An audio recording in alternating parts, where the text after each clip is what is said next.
quarterback Melvin Gill with the Ravens, worth up to $3.1 million. The veteran Gordon played the last 3 seasons with the Broncos, who cut him last November. Jets quarterback Aaron Rodgers will be 40 years old in December. Is it possible he'll play only 1 season with his new team? The Jets gave up a lot for me. So, to just play 1 year, I think would be a disservice. Now, if that 1 year turns out to be a magical year, who knows?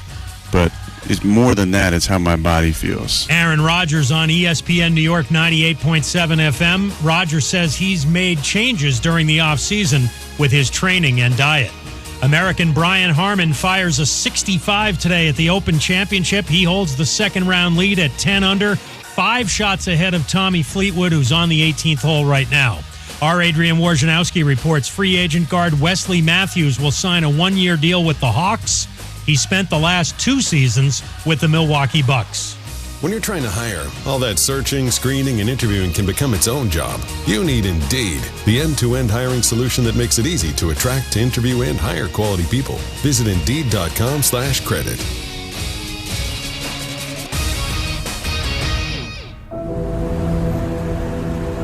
In the heart of Beer City, USA, 2 men, 1 journey to create a sports show unlike any other. Unfiltered, raw, and honest. One of them played a soccer goalie opposite Ben Stiller. The other once scored 6 points on Steph Curry. These guys know their shit. Let's go! Tank Spencer, Jeremy Green, The Sportsocracy. Presented by Ingles Supermarkets. Low prices, love the savings.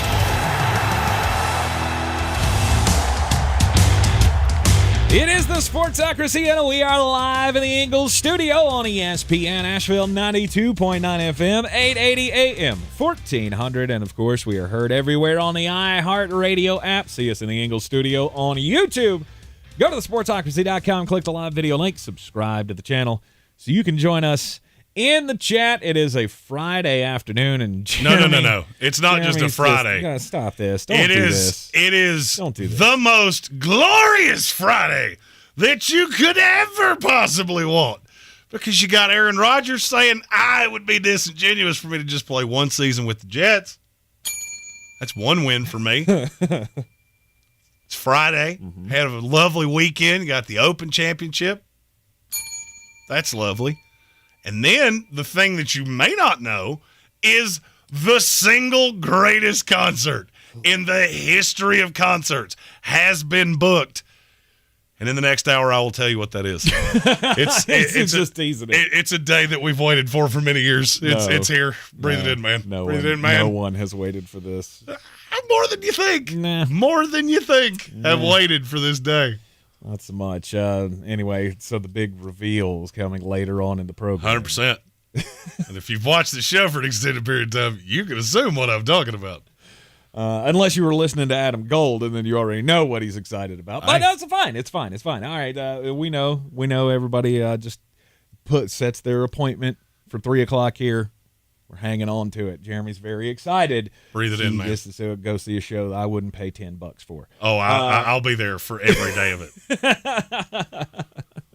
All right, closing out your week here in the, in the doldrums, really. We're getting closer and closer to training camp starting. Everybody's grasping at straws on what's going to happen this season in the NFL. The only know people that Aaron Rodgers says he wants to be around for a while. The only people on the planet Earth that should be happier right now than I am are fans of the Washington to be named later. Yes. I really hope that comes to fruition. So yesterday it was unanimous. The owners voted to approve the sale of the Washington Commanders to the Josh Harris Group, $6 billion. Of which Daniel Snyder has to pay 1% of that, which I found to be really funny. Yeah, at the same time the news broke of the sale of the team, the NFL fines Dan Snyder $60 million. Like, hey, don't forget to pay your fine on the way out. For sexual harassment. Ever want to see you again. And now he may face criminal charges. Shouldn't he? 100%. Come on. 100%. $60 million, 1% of the sale price, going back to the NFL. It's a great day, though, because now you can shed the grossness of the last 20 years of this franchise, and hopefully Josh Harris and his group will come in here and set everything straight. You'll finally be able to get a new stadium. If not real soon, they'll upgrade the one that you have, and you'll stop having sewage spilling on fans while they're at the games. No more dirty water in Washington. Let's go. And the more important to me, they're open to renaming the team again. Let's do it. The Commanders I don't like it. I didn't like it when they chose it. I don't know what the solution is, but I didn't like the Commanders, and I definitely didn't like the rebrand. The rebrand's fine.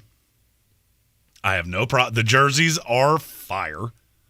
I don't love the logo, but it's fine. The one thing I don't want is do not go back to the Washington football team. That was stupid. And I feel like the further away from that we've gotten, the less stupid that we think it was. No, it was stupid. All right. As somebody that works in this industry, it was really dumb that you had 31 teams that were city nickname. And then you had a 32nd one that was Washington football team. No. We just go with the Washington Hogs and move on. I don't care. But I have a bigger question here that I've been thinking on for the better part of the last 24 hours. What's that? Is there anything more important to a sports team than getting rid of a bad owner? Is there any one player? Is there any one coach? No. Is there any one GM that would have meant more to the furtherance of this franchise than getting rid of Daniel Snyder? I don't think so. I don't either. I genuinely don't either. Look, we don't talk about owners unless they're bad. For the most part, That's just there are several teams in the NFL that we could ask, hey, who owns blank? And you would have to think about it for a minute like, it's the guy with the goofy mustache. Shad Khan. You knew exactly who I was talking about when I said that. Yeah.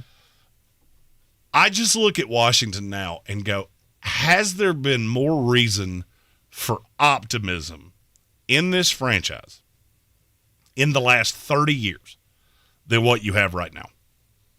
That goes back to 1993. More optimism than right now? No. I would say it's been close. After they drafted RG3. Still had Daniel Snyder. I mean, it was still, how is he going to find a way to screw this up? Sure. Even after he was Rookie of the Year. Sure. How is he going to find a way to screw this up? And guess what? They did. Mm-hmm. They did. You remember how put him back into a playoff game, and he was never the same again. This might have been a little before your time, but remember how excited everybody was when Steve Spurrier took that job? And they were no, I remember that. Woo! I remember that vividly, because that was the day I didn't have to hear, well, Free Shoes University. Never had to hear that, not nary another time. Frankly, I was the happiest person on the planet Earth. You mean I don't have to deal with Steve Spurrier ever again? Awesome. This is like, what were you, like 10 at that point? 13. That was 2000, I think. I think that was the year Steve Spurrier took over.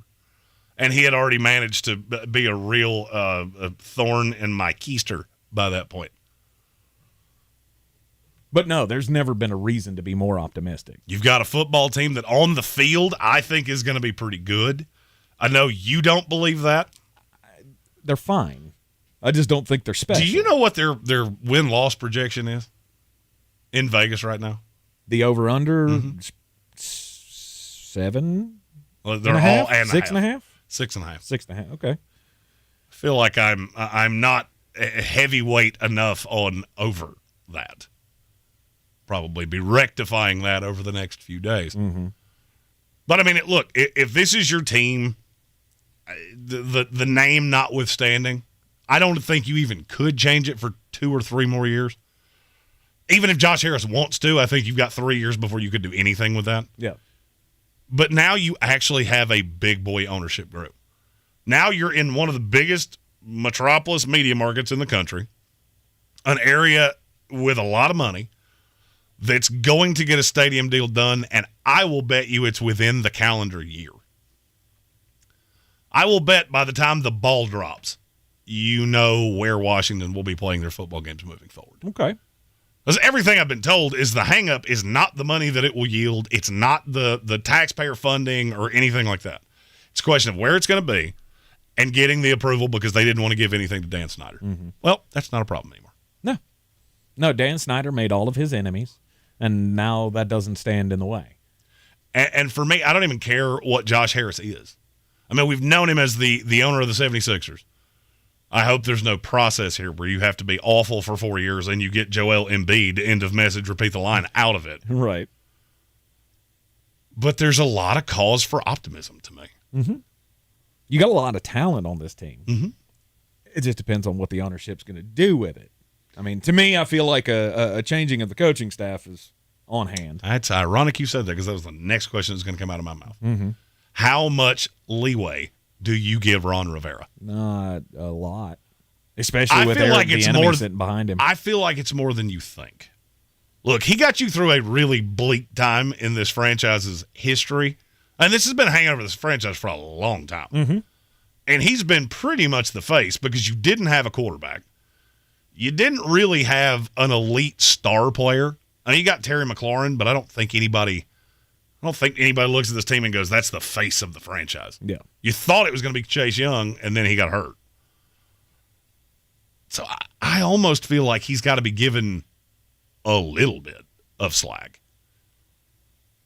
Okay, but what's the expectation? Is this like the situation, remember, with Pat Matricia in Detroit, where the Ford family came down and said, if you don't make the playoffs or if you don't win 8 games this season, then you're out. And we all knew that was going to happen, right? We all knew that he wasn't going to live up to that team was going to and that's when we got Dan Campbell. They scrubbed it, went with Dan Campbell and said, here you go. Motor City Man. I'm going to give you Dan a Campbell. wasn't it 7-year contract that they gave Dan Campbell? I thought it was 6, but because you knew. I knew it was a lot. Right, it was a lot because they knew that was going to be a big rebuild. So Washington doesn't have that, though. Washington has enough talent on their team, I feel like, right now. A couple of the right moves, you could be contenders in 2 years, 3 years, or 2 to the next 5. Well, my thought is with a new ownership group, there's almost no chance that they're not going to want to put their imprint on this. It's just how do you do it? I feel like Ron Rivera is revered enough that if you contend for the playoffs, you almost can't make this move in the first year. Mm-hmm. So a lot of that falls on Sam Howell because that's who he has, for better or worse, that's who he's tied his career to. Right. They've brought in really no opposition. It's going to be Sam Howell. Mm-hmm. And if he's good, then Ron Rivera should be fine. And I think they're a playoff team. If he's not, and he looks like Desmond Ridder, who went ahead of him, or he looks like Malik Willis, who went ahead of him. But what if he's fine? What if the offense looks fine, but the defense underperforms again? I would say that gets Jack Del Rio. See, I think it gets them both. If the reason that you're winning what little games you do win, say they don't make, they only win 6 games this year. They underperform. 6 games, everybody gets fired. Yeah, they underperform, but the offense looks good. Eric Bieniemy takes this job, or they hand it to Eric Bieniemy and fire the rest of them. If the defense is the reason that you're losing, it's that whole the Mike Zimmer argument of you're supposed to be doing the defense isn't doing it. Brandon Staley. Exactly, it's all the same. And that's a very similar situation over there. Brandon Staley and his defense doesn't get it done this year. Are they going outside to get a coach? No. They're going to promote the offensive coordinator that they just brought in from Dallas. Yeah, and to me, that is much rarer than people think. And now we're thinking, okay, that's going to happen twice. Because I think you had to do that. I can count on one hand the number of times that's happened in my lifetime. And now you think it's going to happen twice in the same year. I do. I'm not as sure of that. Hey. Look, I think both of those guys, whether it be it Kellen Moore or Eric Bieniemy, they made a move to get the call somewhere. Not necessarily where they are. I think Ron Rivera is more entrenched there than people want to believe. Maybe he is. Maybe. He's got all the respect in the world. I know that. I've said that time and time again. He's a hell of a rah-rah guy, right? Big in the community, every community he's ever been in. I mean, it hurt when Ron Rivera got kicked out of Charlotte, right? A lot of Panther fans were very upset. Or not Charlotte Hornets. Every Carolina Panthers fan was kind of devastated at that point. I mean, you kind of understood. Like, Well, it and didn't that's win my enough point. games, was up and down, never had back-to-back winning years, and so it was time to move on after 9 years. But it still got you a little bit. And that would be my point, is if you're moving on to an Eric Bieniemy or somebody like that, I'm not sure how attractive this job is if it were to come open. And I feel like this is one of those times, and we said it about David Tepper, we've said it about a slew of new owners. Mm-hmm. New ownership tends to come in and do what? They try to make a splash. Yep. And what does that usually entail? Flop. Matt Rule. That was a belly flop off the high dive. Mm-hmm. Took 3 years, but you finally learned and went, oh, you know what? Let's not go to college. Let's go bring in a guy that has been a coach in this league, is the definition of boring, and hire a really good staff. My curiosity is, does Josh Harris feel the urge to do that same thing? Where I've got to make the splashy hire, because I'm telling you, I'm thinking of 2 names off the top of my head, and one of them scares the heber-jeebers out of me. Lincoln Riley? That's the one. Yeah. That is the one. Well, he's the number one when you think of what's a big name that I can bring in and be splashy. Although I don't think he has to do that because he already has the guy on staff. To me, it's Eric Bieniemy. How big of a splash would that be for Washington to, have a mediocre year and then him go, all right, now it's time? See, and that's my problem, is that if you have a mediocre year, then Eric Bieniemy's going to be part of that. Maybe so. I mean, I don't see any way that this offense is going to be really good and they're mediocre or worse. And then you get to the point of, okay, well, how am I supposed to get excited about this? So you're promoting a guy that was allegedly supposed to be so special, and the offense was fine. It was fine. But the offense could be, like I said, scoring a lot of points. And see, I don't see a path to that. The defense is too good for that. It's too talented for that. Oh, well, I mean, I feel like they've been too talented to be this bad for, the last 3 years. Injuries have hurt them. They just haven't been able to catch a break. So that's the front part of that defense is good. I don't feel like the back half of the defense has been good for a while, right? Am I wrong in saying that? It's been an underachieving defense. They've been middle of the pack for the vast majority of But you have all this first round Rivera's talent, and you should be expected to. I mean, hell, you even you spent the 15th pick on Jamin Davis a few years back. That was and 20. That kind of blew up in your face. Yeah, it was 20. I'll never forget that. Chase Young and Deron Payne, and all of that has panned out pretty well. Yeah, I got a lot of smoke about Jamin Davis, and weird, 3 years later, I'm just sitting back going, hey, you remember all of those things that I said? Yeah, they all came to pass. Yeah, I don't know what the future holds, but damn sure we all know that the future is way better than whatever it has been for the past 25-plus years with Dan Snyder at the helm. No doubt. I just think you have to temper the expectations of how quickly this is going to happen. And look, at the end of the day, this is still a middle-of-the-pack roster with probably the worst stadium in the league. A whale of an identity crisis. Kelvin Joyner asked if we think Magic Johnson is likable enough to bring back the previous brand. That word that nobody's allowed to say. No, nobody's going to do that. I don't think anybody would. Mm-mm. If anybody could, it would be Magic Johnson. I just don't think it's going to happen. I think that was like putting toothpaste back in the tube. You could have continued with it indefinitely. Once you changed it, there was no going back. Absolutely. This is not a fight worth fighting. I mean, if you want this to happen and you're just clamoring, can they bring back that? No, because the one thing you don't want to do is go right back into the Dan Snyder years. And I get that, we're throwing it back to the Joe Gibbs, Super Bowl era runs and before that.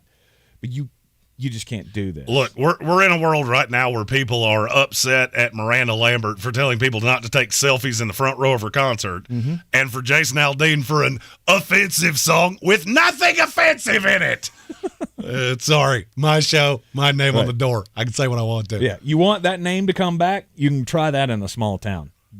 you can't do it in this big town. Yeah, and that's the thing, is that you're not going there. It's just a question of where do you go? And the fact that the first thing out of his mouth was, I want to change the name. Or the first thing that leaks out of the behind closed doors dealings. I'm like, is that the first thing we need to do? I don't know that that's the first thing we need to do.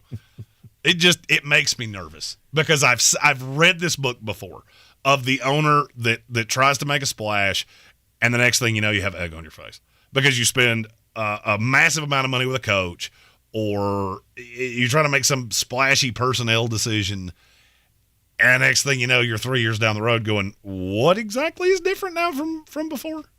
And I just hope Josh Harris doesn't do that. You're in the Sportsocracy, and this is ESPN Asheville. I believe real estate isn't about properties. It's about people. I'm Clarissa Hyatt-Zach with eXp Realty, serving all of Western North Carolina. Navigating the home buying and selling journey can feel overwhelming at times, and that's why having an agent who cares about you and your needs is key. I'm a native of Western North Carolina, and I close over a home a week. I'm an expert in the market, pricing my sellers correctly to net you the most money, and working as a skilled negotiator for my buyers. Please give me a call today at 828-774-6343 to set up a complimentary market analysis. At Ingalls, we know your closest companions are the ones who are always there for you. The ones you trust to have your back, no matter what. Who make the hard times a little softer. And the good ones, somehow, a little better. That's what family is all about. Whether they walk on 2 legs or 4. Ingalls, all the ingredients for family. The original Tough Man contest hits the ring at Silverado's in Black Mountain July 28th and 29th. See the toughest fighters go toe-to-toe in live action. Tickets are $20 in advance and $30 the day of the show. The original Tough Man competition, July 28th and 29th at Silverado's in Black Mountain. Ringside and VIP tickets are available. Get yours now at silveradoswnc.com. silveradoswnc.com. Dr. Conrad, after all night in the lab, I've cracked the formula for black titanium. Go on. It's the luxury of black, the power of titanium, the best odds at $300 and a top prize of $4 million, all in this scratch-off. This is gonna be big. So, am I getting a raise? Let's see. New Black Titanium from the North Carolina Education Lottery. Must be 18 to play. Approximate overall odds of winning are 1 in 4.14. Problem gambling helpline 877-718-5543. Discover credit cards automatically double all the cash back you earn at the end of your first year. Which means... Wait, hold up. Question for the audio engineer. Go ahead. Did I read that right? Discover automatically doubles all your cash back? Yeah, that's what the script says. So if I get a Discover card right now, I can earn twice the cash back. Apparently. Wait! Unlimited first-year cash back match. Only from Discover. See terms and learn more at discover.com/match. That was a great dinner. So great. Wait, where'd you park the car? Oh, the one I just sold to Carvana. What? When did you do that? When you were still looking at the menu. I went on Carvana.com and all I had to do was enter the license plate or VIN, answer a few questions, and got a real offer in seconds. They picked up the car already? No, I parked around the corner. But they are picking it up tomorrow and paying me right on the spot. Oh, no wonder you picked up the check. Yeah, about that. Thought we were going halvesies. Sell your car to Carvana. Visit Carvana.com or download the app to get a real offer in seconds. No, not now.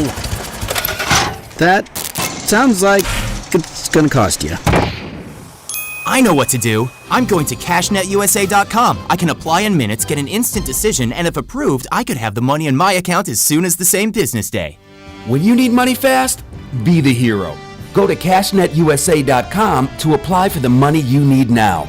The exact timing as to when your loan funds will be available will be determined by your banking institution.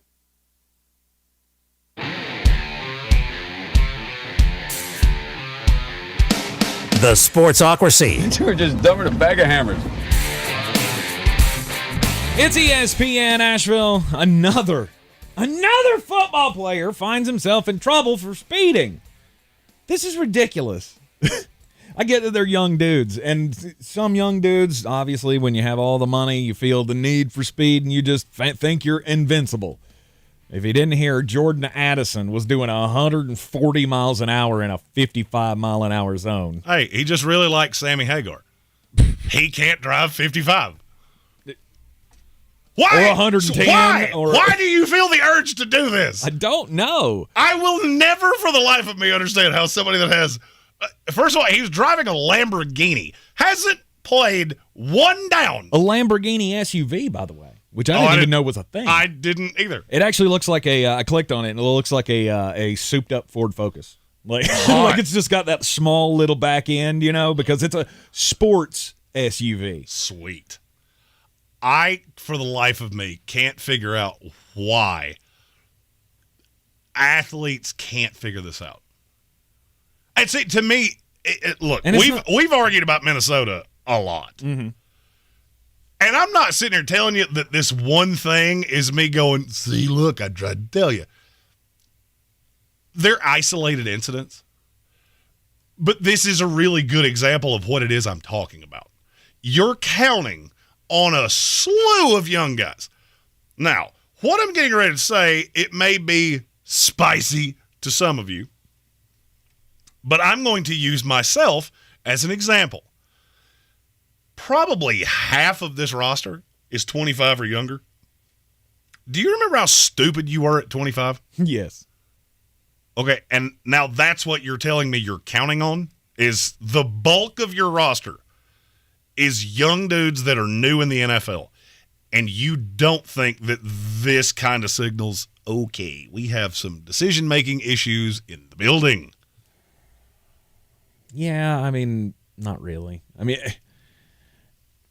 it's fine. It's a 20-year-old kid who finds out the hard way. Obviously, I mean, well, it doesn't sound like he found out the hard way, because if I did 140, I would be having a very uncomfortable conversation with Asheville Police Chief David Zach.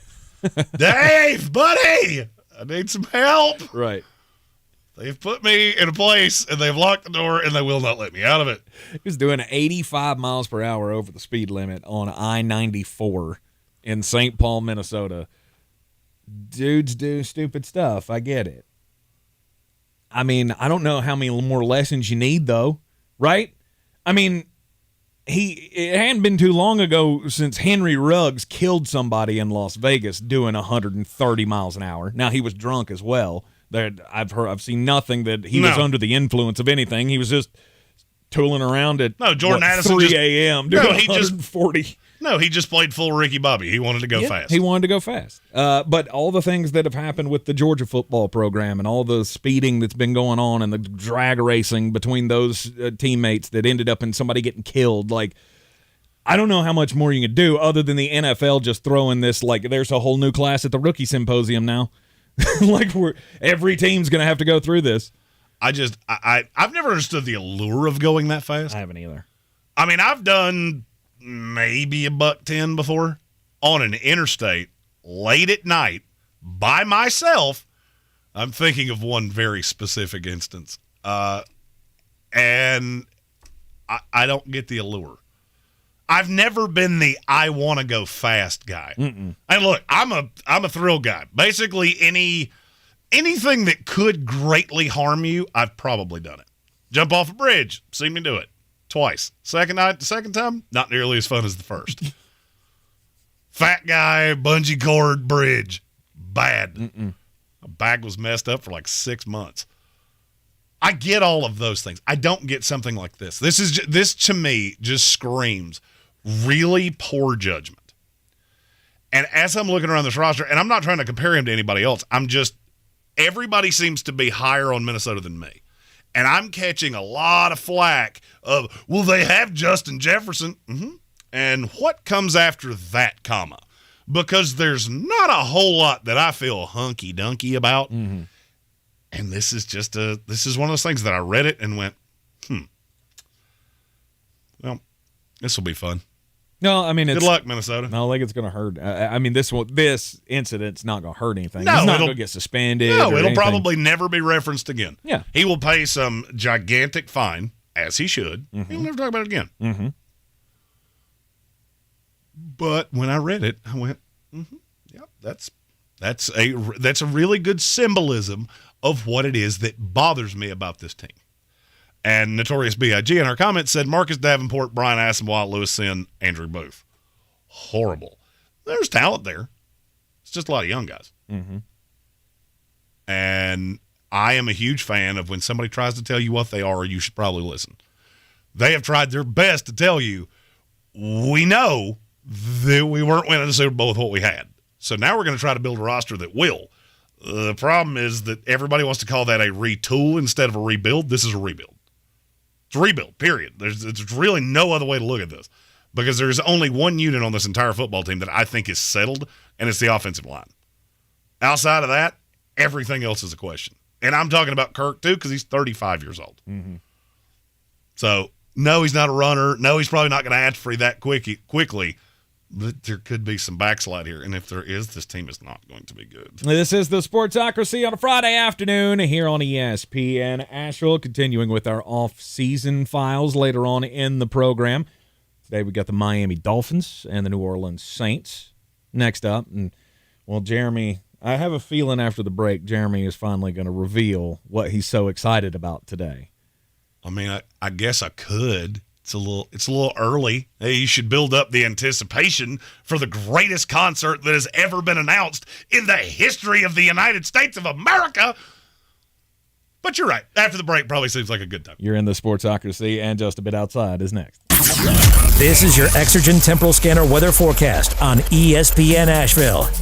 Some slightly lower humidity coming into the weekend forecast, which is good news. We're down in the mid-60s tonight. There's less rain around, less storm coverage, partly cloudy, comfortable low humidity Saturday, high 80, low 60. And then the chance for some hit-and-miss storms for the Sunday afternoon forecast and a nice 80s, upper 70s Sunday afternoon. Monday, partly cloudy with a high of 81. I'm meteorologist Scott Lariamore. That's the latest Weather Channel forecast. This report is sponsored by ComparionInsurance.com. Like to shop local? Go to ComparionInsurance.com. Their agents are local insurance experts finding you the right insurance at the right price from national carriers. Comparion Insurance Agency. Local agents. Expert advice. What's holding you back from learning the language you've always wanted to know? Too hard. Takes too long. Not with Babbel. Babbel's lessons take just 15 minutes a day. 15 minutes isn't long. Nope. And they're fun. So you don't realize you're learning a language, but you are. In 3 weeks, you're able to start having conversations. And Babbel's lessons are built around real life. And with Babbel, it isn't hard. It's perfect. Now try Babbel free. Just go to Babbel.com. That's Babbel.com. Meet Joe A, Joe B, and Joe C. What's up? 3 everyday Joes perfecting their banking with Chase. Joe A is locking his lost debit card with the Chase mobile app. Joe B is cruising toward his new ride with AutoSave. And Joe C's Chase banker is helping him budget to go back to school. Tools that help protect. Support for what's next. One bank that puts you in control. Visit chase.com/checking. Chase. Make more of what's yours. Chase mobile app is available for select mobile devices. Messaging and data rates may apply. J.P. Morgan Chase Bank, N.A. member FDIC. If this were a Reese's TV ad, you'd be staring at a Reese's peanut butter cup. And sure, my voice is peanut buttery smooth, but still, you need to see the peanut butter cups, right? No? I can really just say Reese's and you'll go get some? Okay, Reese's. Reese's. Reese's. Really working, actually. Reese's. Reese's. I'm on to something. Reese's. Reese's. Reese's. For more information about contests on the station, log on to ESPNAVL.com. If cleanliness is next to godliness, look around the car right now. Is that very godly? Look, life comes at you fast, but so does WBNC Auto Detailing. They have the tools to make your interior look like it's coming off the showroom floor. You don't believe me? Check them out on Instagram. All that filth and years of stains disappear. WBNC Auto Detailing does full interior and exterior details with paint correction, and they do wax and ceramic coatings. Call WBNC Auto Detailing at 455-3700. Premium care with a Southern hospitality touch. Our communities are filled with wonderful people who make living here great. At Home Trust Bank, we're proud of that. And that's why we focus on helping homeowners prepare for what's next. Our local mortgage bankers have the experience you need and exceptional personal service you'll appreciate. Home Trust Bank is ready to help make a house your home. When it's time to buy, visit your local Home Trust branch or go to htb.com/mortgage. At Ingles, whether we're celebrating Friday night rivals, televising college basketball games, bringing the Fan Fest to semi-pro soccer, or taking you out to the ball game at your minor league park, it's all in the bag. Ingles, low prices, love the savings. Boy, you must be outside your mind. The Sportsocracy. Just a bit outside. He tried the corner and missed. Welcome back into the Ingles studio on ESPN Asheville, and it's happened. Everybody getting on the bandwagon of throwback uniforms and releases and such in these dog days of summer while we're waiting on camps to start out.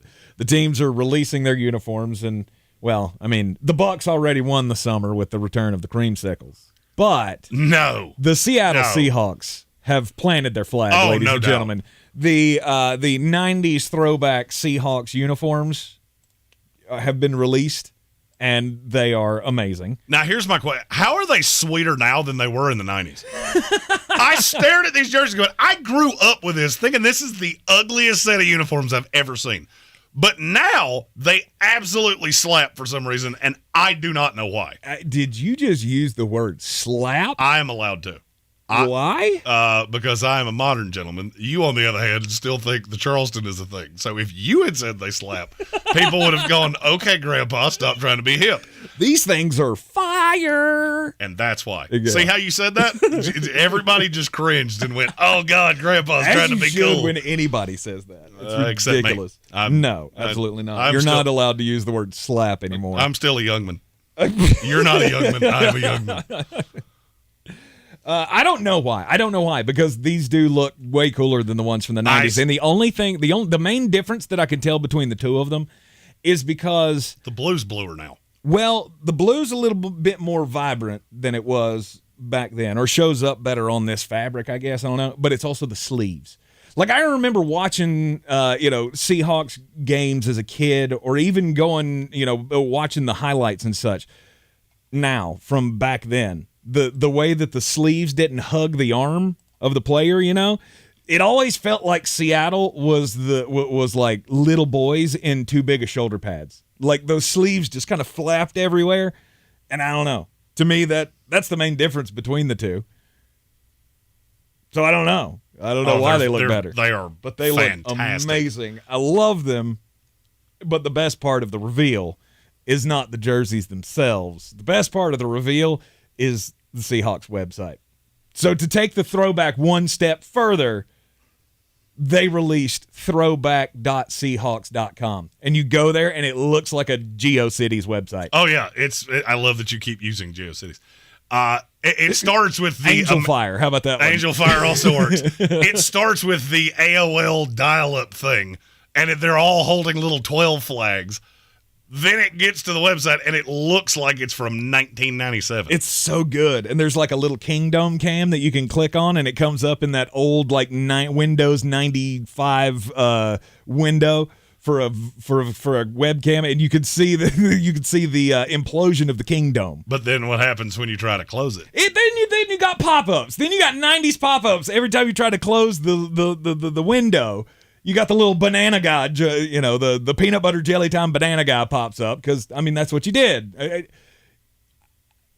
Pop-up blockers came about like 2001, 2002. Oh, yeah. That really worked. We all had that moment at some point, usually connected to either Kazaa or LimeWire or BearShare. I can't close it. Like, why is there a smiley face? Oh, no. Oh, no. That smiley face looks evil, and I just destroyed the family computer. And these things are like $18,000 right now. No, absolutely. But every ad on their webpage is thrown back to 1995. Like there's a link to Microsoft that'll take you to the 365 page, but it looks like a Windows 95 ad. The app, the Seahawks app ad, has a BlackBerry on the front of it, which is just great. Kudos. Did you ever have a BlackBerry? I did not. I did. I did not. I did, and I thought I was the man with my BlackBerry. Tank, I have to ask a question that Hayes Permar asked me on the Adam Gold Show. Okay. Two big movies coming out over the weekend. Are you going to see either one? No, probably not. If you don't know what I'm talking about. I'm not a first weekend release guy, but Oppenheimer is definitely on my list. So this weekend you get Barbie, you get Oppenheimer, and so this weekend has been dubbed Barbenheimer. Mm-hmm. Amy and I have a plan. She and a friend are going to go see the Barbie movie because, frankly, I would rather watch a movie that was based around all of the bad decisions I've ever made in my life as opposed to watching the Barbie movie. I also don't understand, how did you settle on Ryan Gosling? Like, that's your kin? Ryan Gosling is like 5'8".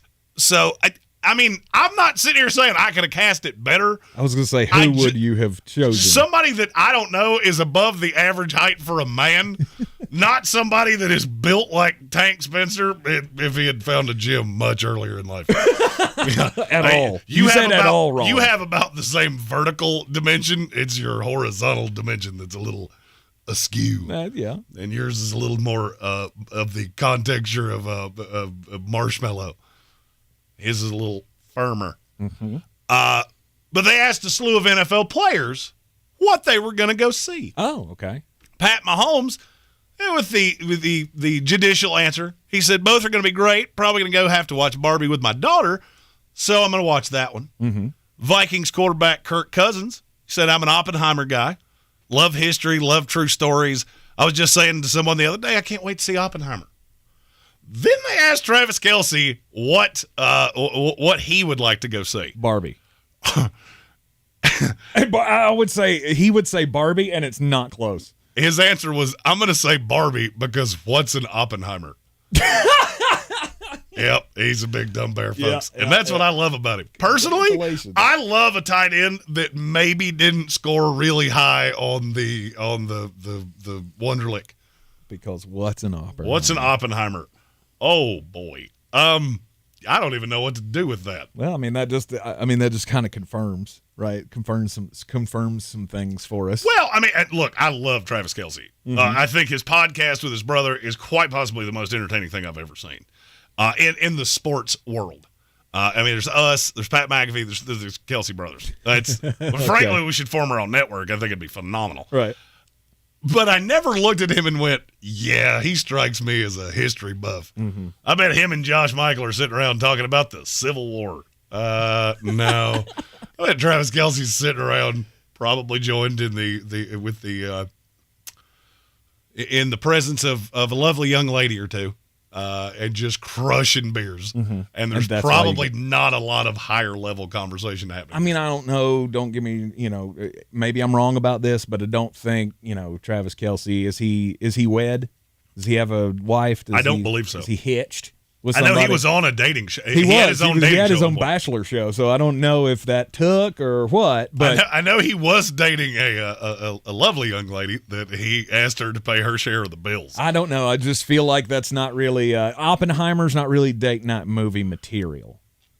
I could be wrong on that, but I don't think too many people went, hey, we're going on a date. We'll keep the spice in this relationship. Let's go see Schindler's List. No. That was a weird movie to reference right there. Well, I mean, is Oppenheimer not supposed to be? I mean, same kind of vein, right? I mean, it's a World War II biopic or whatever. Like, yeah, I mean, I guess it's a serious movie, right? We're not making out in the middle of the building of the bomb, but Barbie and Ken, 100%. Our comment section right now is just. Chauncey Major said Tank says the word fire like Hillary Clinton. I don't even know what that means, but that's the early fire. Our Adam Black, our resident pastor of the show, Bearshare, took 3 years to download a pirated movie only to find out that it was actually German pornography. That wouldn't have been funny if anybody else said it, but the fact that Adam Black said it made it funny to me. Uh-huh. Oh, I love this show, and I love you people.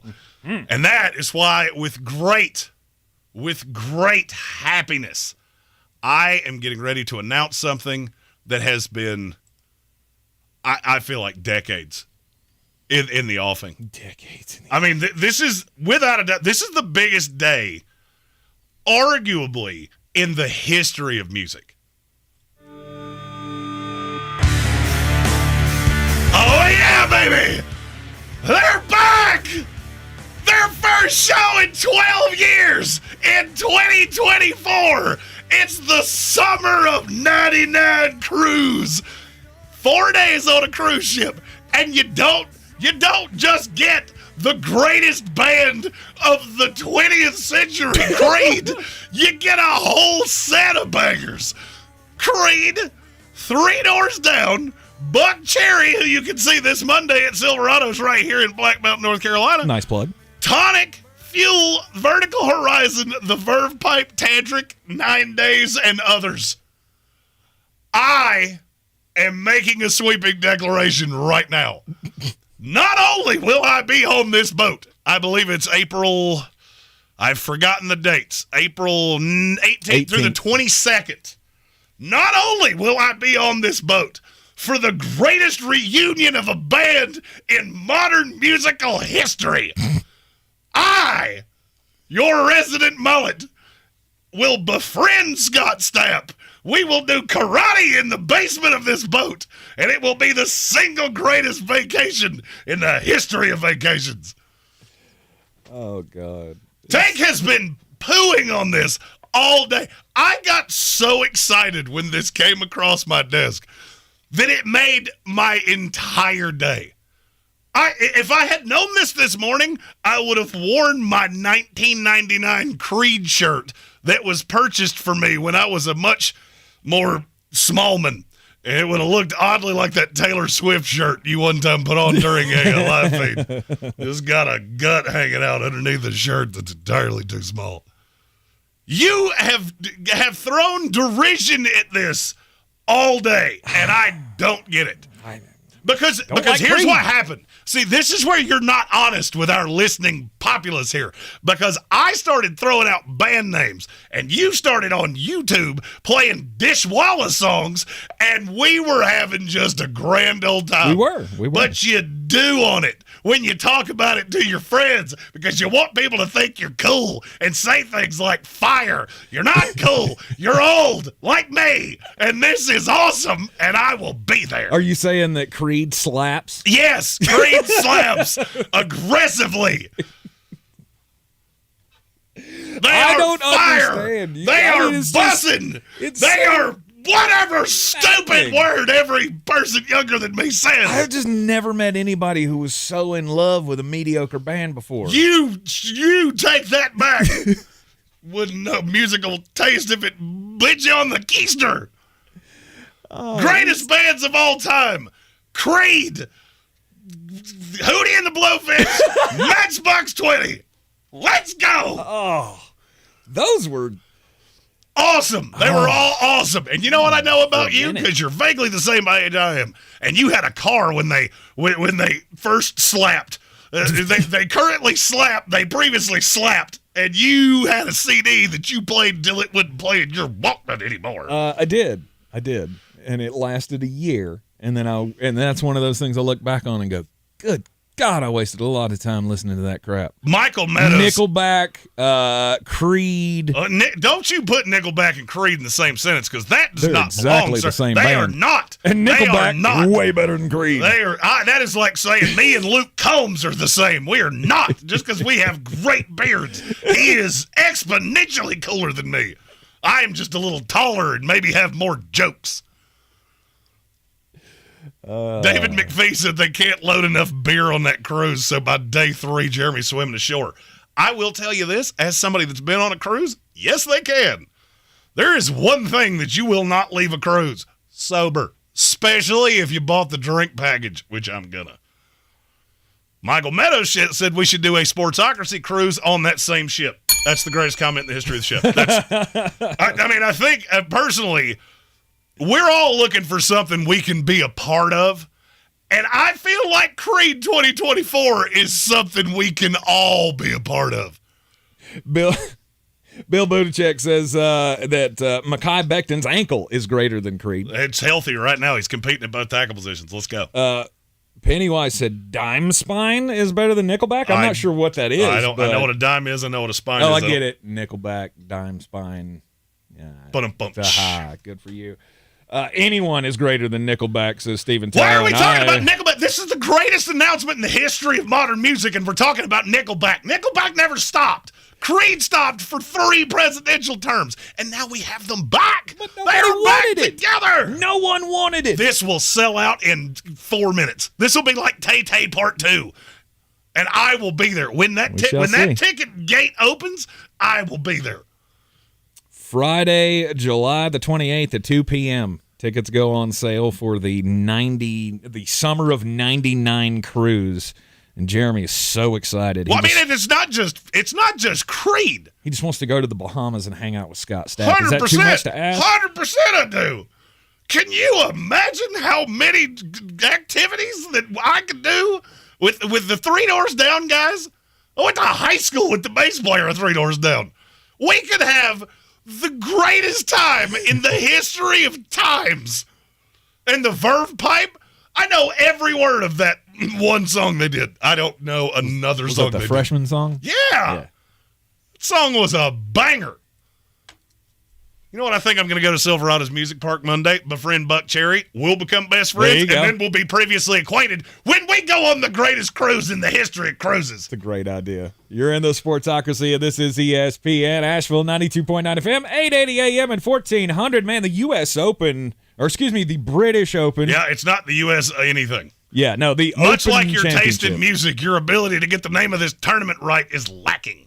The Open Championship, well, I mean, Brian Harmon, whoever that guy is, he's doing pretty well. Shot 6 under today. He is the leader in the clubhouse. He is the vertical horizon of the Summer of 99 cruise ship. 5-stroke lead on Tommy Fleetwood after the second round of action today. Yeah, everybody I know seems to be stemming in let's just go get Brian Harmon at plus 140. I don't believe I would do that. Jeremy's got your bangers for the weekend at Royal Liverpool coming up next. Real estate isn't about properties, it's about people. I'm Clarissa Hyatt-Zack with eXp Realty, your native realtor serving all of Western North Carolina. I will work hard for you, and I believe in doing the right thing every time. I market each of my listings to reach out-of-town buyers. I use a professional photographer and drone video on every single listing, as well as collaborate with agents across the country to find your buyer. Check me out online at clarissasellswnc.com or give me a call at 828-774-6343. It would be my pleasure to assist you through the real estate process. Rogue Combat Club, Asheville's home for comprehensive martial arts training, has a goal for our community, one that's stronger, more fit, and unwavers in its support of one another. Rogue Combat Club's instructors have competed at the highest levels and offer classes for everyone from young children to adults in Brazilian Jiu-Jitsu, Muay Thai, and wrestling. Rogue Combat Club classes can help you boost your self-confidence and self-defense skills while weeding out the egos and intimidation found at other gyms. Join today at roguecombatclub.com. Since man created roads, they've been looking for ways to get off-road and vehicles to take them there. That's where Outlaw Off-Road comes in. A premier off-road center for Jeeps, trucks, and SUVs with a complete lineup of off-road and overland services, including maintenance and repair to make your vehicle all that it can be. Check out their location right here in Western North Carolina at 85 Avery Creek Road. Call them today at 828-974-8480 or visit them on the web at theoutlawoffroad.com. Now, your chance to win $1,000. Just enter this nationwide keyword on our website, Bills. That's Bills. Enter it now. Log on now to ESPNAVL.com. Saturday, August the 12th, it's the return of the Cold Mountain Music Festival at beautiful Lake Logan, featuring the music of Eddie 9-Volt, Tyler Ramsey, Grizzly Goat, Unspoken Tradition, and the soulful sounds of headliner Betty LaVette. The festival has lots of great food and drink vendors, family-friendly activities, and camping and overnight accommodations available as well. For more information and to get your tickets, log on to coldmountainmusic.org, coldmountainmusic.org. Proudly sponsored by iHeartMedia, Asheville. Why do you change your car's air filter? Because when it's clogged, it doesn't work. The same is true of your nose, the body's air filter. It's great at trapping allergens, dust, and viruses, but unless you clean it regularly, they can stay trapped, making you miserable. I'm Martin Hogue, inventor of Navage, the world's only nose cleaner with powered suction. Navage pulls saline in one nostril, around the back of the nose, and out the other nostril, helping to flush out allergens, mucus, and germs. Here's a testimonial from a verified purchaser and a big Navage fan. Quote, I've been suffering for 30 years with chronic sinus infections and allergies. I stumbled across Navage. The suction is amazing. It cleared my sinus cavities better than anything I've tried before. Unquote. Navage has over 120,000 reviews with a 4.6-star average written by people who use Navage to breathe better, snore less, and feel healthier. Wash your body's air filter with Navage at Walmart, Walgreens, CVS, Rite Aid, and Target. Navage, N-A-V-A-G-E, clean nose, healthy life. Right now at Wendy's, when you buy either Dave's Single, Spicy Chicken Sandwich, Medium Frosty, or 10-piece nuggets, you can get another for just $1. Your dollar never tasted so good. So it's obvious what everyone will get, right? Definitely nugs Spicy and Chicken a Frosty. Sandwich, Dave's Single and a Frosty for me. and a Frosty. Okay, who said Frosty and a Frosty? Pick your obvious choice. Choose wisely. Choose Wendy's, buy one, get one for $1. Limited time only. Price of participation may vary. U.S. Wendy's, valid for item of equal or lesser value. Cannot be combined in a combo or any other offer. Coffee still closes on. Get them the money. Then when you get the money, you get the power. That watch costs more than your car. Then when you get the power, then you get the woman. If you're new to wagering, allow me to give you a very simple strategy that has served me well for many years. When the public goes left, you go right. And right now I'm seeing strategies for the weekend at the Open Championship that are telling me I'm going to make a considerable amount of money just doing the exact opposite of what the public does. This is Green on Green, brought to you by Ingles Markets. Low prices, love the savings. Brian Harmon has come out and absolutely demolished Royal Liverpool over the first 2 days. But if you watch the weather forecast, you see that there is a storm a-brewing, and the wind is going to be howling. There might be some rain, and things are going to get sideways. What does that mean? The field is very bunched up together at 5 under and lower, except for Brian Harmon. All he has to do is go slightly sideways, come back to the field, and it opens up a lot of guys that you can make a slew of money on, and I'm going to tell you who those guys are. Rory McIlroy, plus 1,100. Jordan Spieth, plus 1,600. Cameron Young, also plus 1,600. Those three are going to factor into the end of this tournament. They're all elite golfers. They're all elite ball strikers, and none of them are going to be fazed by the wind the way I think that Mr. Harmon will. The public is seeing this as easy money because Harmon has started off so hot. He's not, and it's not. I'm going with the big dogs, and I'm also throwing another one, Hideki Matsuyama, that I gave you yesterday. He's just sitting down there at plus 3,500, looming a few shots behind the leaders.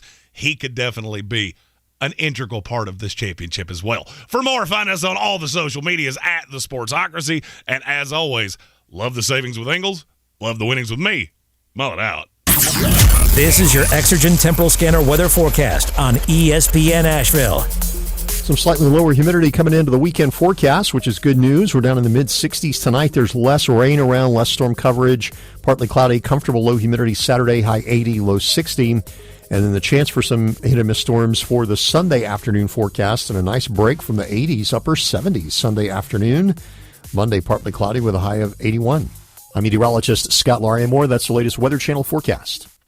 This report is sponsored by ExpressPros.com. Looking for your next job? Express can help. Express Employment Professionals has put more than 10 million people to work in the last 40 years in all types of industries. With competitive pay and no fee to help you find a job, what are you waiting for? Visit ExpressPros.com today. Get your tickets now At AXS.com. for our 2023 iHeartRadio Music Festival. T-Mobile Arena here in Las Vegas. September 22nd and 23rd. Streaming live only on Hulu. The iHeartRadio Music Festival.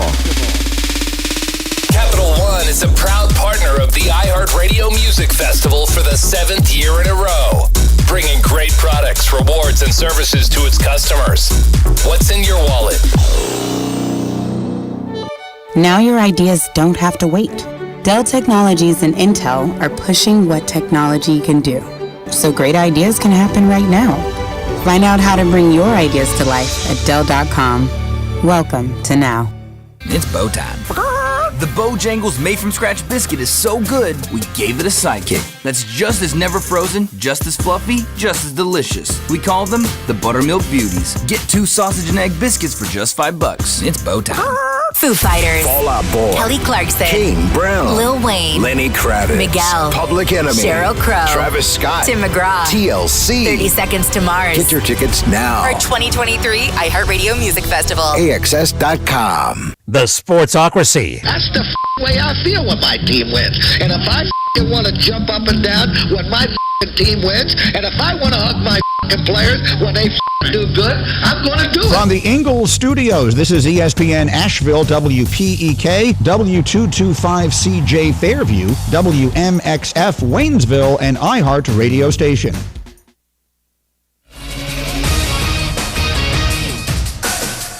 I'm Doug Brown. Our Adam Schefter reports the Ravens will sign running back Melvin Gordon III to a one-year deal.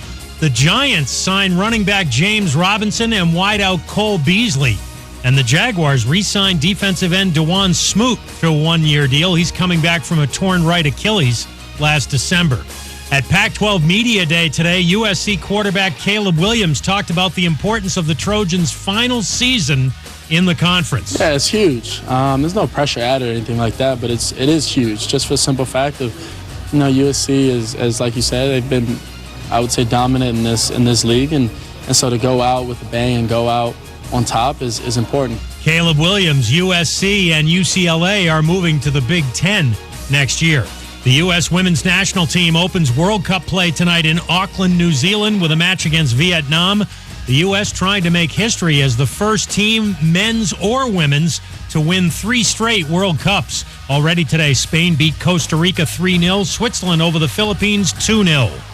Think O'Reilly Auto Parts for all your car care needs. They're close, convenient, and have the parts you need fast, along with excellent customer service from professional parts people you can trust. Stop by your local O'Reilly Auto Parts today or visit O'ReillyAuto.com.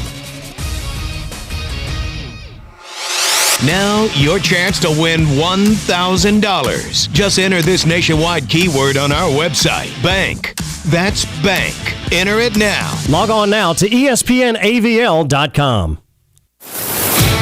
He's a degenerate gambler. You are a smelly pirate hooker. And he's cheaper than oxygen. He's useless. But somehow, they make it work.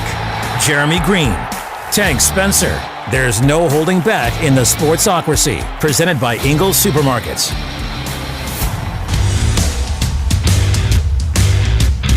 It is the Sportsocracy, and we are live on ESPN Asheville from the Ingalls studio. See us on YouTube and take us with you everywhere you go with the iHeart Radio app. Jeremy's super excited about the Summer of '99 boat tour. That boat could sink, and I would not feel bad. You better not say it, because I'll be on it with my new best friend, Scott Stapp. Oh, Creed. They're not the greatest of all time, but Jeremy thinks that they are, just like he thought Mike White was the next Tom Brady for a split second. No, for a split second, yes. I have thought Creed was awesome since the summer of 1997. He's all excited about it. The daily draft today, by the way, is going to be it's the greatest 90s band concert lineup. And I'll go ahead and tell you, I have the first pick, and it will be the greatest band of the 20th century, Creed. Let's go. And he'll throw away and then I will still smoke you with the other 5 selections because you'll probably go Iron Maiden. Something stupid like that. Iron Maiden? Better than Creed. Not close. You're right, not close, but you went the wrong direction. We have such different tastes in music as we have such different tastes when it comes to fantasy football. And the other day you said something that I just haven't been able to get out of my head. And that was if you've got the number 1 overall picked in a redraft this year, that you should not only highly consider, but more than likely draft Bijon Robinson number 1 overall. Yep. And it seems iffy to me.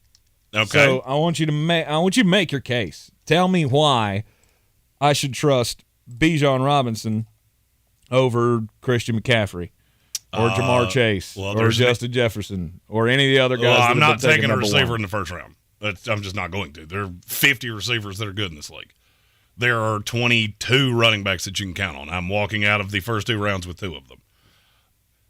That's where I'm at, and for me, it's really not even debatable. Now, as for why I would feel the way about Bijon that I do, A, you're playing in the most run-heavy offense in the league. And not them in Baltimore, and I feel like Baltimore is going to take a step back in that this year. So I did a little digging, all right? Going back to 2016, running backs that went in the first round or very close and where they finished in fantasy football. Okay. So the first one on that list would be Ezekiel Elliott. Do you remember what he did his first year in the league? It was pretty good. Yeah, he led the league in carries. He finished second in PPR scoring, 325.4 points. The following year, you had Leonard Fournette and Christian McCaffrey. They both went in the top 10. Fournette was 9th. McCaffrey was 10th. And McCaffrey didn't even really become the number one back until 6 weeks into the season. Right. Fournette always was. He just didn't catch any passes. No, but I'm sure that's just a small sample size. It doesn't really mean anything. But wait, there's more. The next year, Saquon Barkley went number 2. Where'd he finish there? Oh, yeah, he was number 1. Oh, not close either. 385 points. Then you go through the following years. Josh Jacobs finished 22nd, which doesn't look great until you realize he didn't play in 4 games. Jonathan Taylor was 6th. Clyde Edwards-Helaire was 22nd. He missed 3 games. DeAndre Swift was 18th. He missed 3 games. Javonte Williams was 17th, and he had another RB2 in the same backfield. Melvin Gordon was in the top 20. Mm-hmm. Travis Etienne, more recently, missed his rookie year. So his real rookie year finished 17th. And they had a billion other backs in that backfield. And they threw for a billion yards. But if you take a running back at 1 and he ends up being the RB16 for the year, you screwed that up, right? Well, last year, who'd you take 1 last year? Jonathan Taylor. Where'd he finish? 34th. Mm-hmm. Okay. And why is that? Because the more years you put on a running back, the more likely they are to get hurt and be seriously hurt. In the last 7 years, we've had 2 running backs that got actually seriously hurt in their rookie years. Breece Hall last year, who was 7th in the NFL through 7 games and was getting better by the week. Mm-hmm. And Travis Etienne that missed his whole rookie year because he blew his ACL in training camp. There's absolutely nothing you can do about that. Now, if you go through the years and between McCaffrey, Jonathan Taylor last year, Najee Harris last year, there have been a lot of guys that you get further down the line and they're not as good. To me, Bijon is very safe because he's going to catch a lot of passes because this team is not good, not high-level good. So they're not going to be up like a Kansas City or somebody like that. They're going to be in close, contentious ball games the vast majority of weeks. I don't trust Desmond Ridder to get the ball to Drake London and Kyle Pitts on a regular basis. You were worried about Tyler Algier. Yep. Empirical evidence tells me I don't see a way he's better than, let's say he finishes 25th. And empirical evidence tells me we got 2 guys here that have had somebody do that exact same thing. One of them finished in the top 17, the other finished in the top 8. I'm just not that worried about that. I think Bijon Robinson is one of the safest players in fantasy football. And I will happily take him first. I don't have to, and I know that.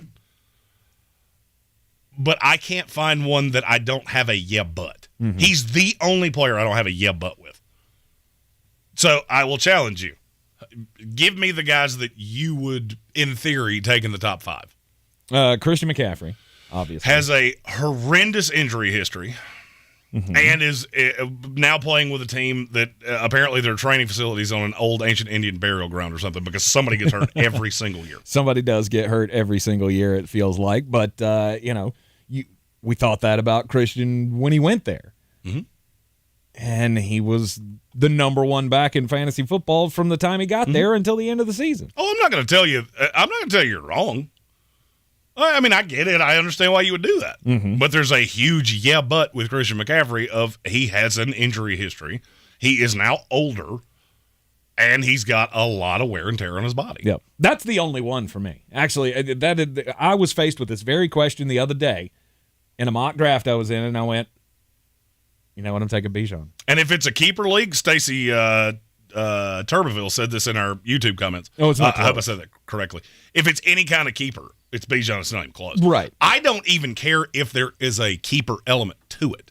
I genuinely think, as I did projections, Mullet Man and the Canada and Fantasy Draft Kit, which will be out at the beginning of not next week, but the following.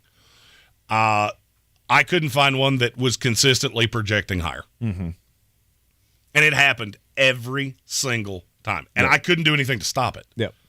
Even if I gave 35% of the weight of the Atlanta Falcons to Tyler Algier and Cordero Patterson, didn't matter. He was still finishing over 300 points. He was still finishing in the top 5 every single time I ran through this. So short of an injury, which you can't really project that on a 21-year-old running back that's never been hurt before. Right. I can project that with Christian McCaffrey. It's happened practically every year for the last 4 at some point. It's just been a question of how serious was it. Mm-hmm. So as I've gone down the rabbit hole, I'm like, you know what?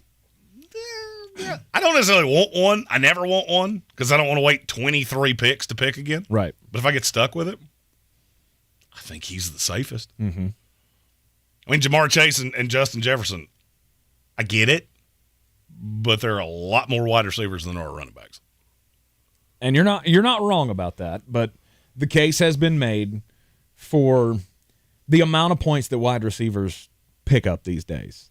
That in a PPR, you're going to get better production out of Justin Jefferson and Jamar Chase than you will out of any of the backs compared to what you can get later. In terms of raw points, I don't disagree with you. Now, if you're in a PPR, you're looking at Justin Jefferson scored 370 points last year. Mm-hmm. The problem that I have with it is that if you load up on wide receivers early, you're going to be dead at running back, and I can't get behind that. And this has become a pretty consistent. The breakdown of this has been pretty consistent over the years. Virtually every year, you have 4 running backs that break 300 points. You have roughly another 6 to 8 that are in the 240 to 300 range. You need at least 2 of those guys to be as good as you could be. Can you win otherwise? Sure. But I'm looking at Bijon going, if you play 17 games, there is no path that you do not finish as one of those 10 guys. Right. Could you be a number 10? Sure. Do you know who the top 10 running backs last year were? A lot of guys you expect. Mm-hmm. Austin Eckler, McCaffrey, Saquon, Derrick Henry, Nick Chubb, and a good number of guys that you probably didn't expect. Tony Pollard, Ramondre Stevenson, Josh Jacobs. Yeah, I don't think you necessarily saw that coming. And there is an injury to somebody every single year. Mm-hmm. One of those top 8 running backs is going to get hurt. I'm not saying that's what I want to happen. I'm saying it's going to happen to somebody. It's going to happen to somebody. So why would I not take the guy that I feel the safest about? Right. That's what fantasy football is mitigating risk. You cannot explain to me how I don't have less risk with somebody with less tread on the tires on a team that is going to need him every single week. Mm-hmm. Because there's a possibility that Desmond Ridder can't play dead in a cowboy movie. That's totally on the table. Absolutely. And if that's the case, what's going to happen? Taylor Heineke. You're going to get, okay, that wasn't the path where I was going, but let's say okay. It does. Taylor Heineke, you probably throw more. I like Bijon slightly less with Taylor Heineke than I do with Desmond Ridder, but not by much. Mm-hmm. Because then I think he's just going to play out of the slot more, which we've already discussed. Yep. We know that in a dynasty or keeper format, it's Bijon number 1, not close. It's the redraft question that I wanted answered. And I get what you're saying. If you're picking number 1, it's not a bad way to go. Because your other options are Christian McCaffrey, one of the 2 star wide receivers. I think everything else is a reach. Saquon with his contract issues with the New York Giants, I don't know where that's going to go. I wouldn't feel comfortable spending the number 1 pick on that. Austin Eckler, are you putting him in that category for number 1 pick? I get it. Jason Trump asked if Bijon's not there, where are you going? Nick Chubb's my 2. Nick Chubb's my 2. Then I go McCaffrey, Eckler, And outside of those 4, that's where I would start considering Travis Kelce. Mm-hmm. My draft strategy will be in the Mullet Man and the Canada Ultimate Fantasy Draft Kit. That will be available in 10 days.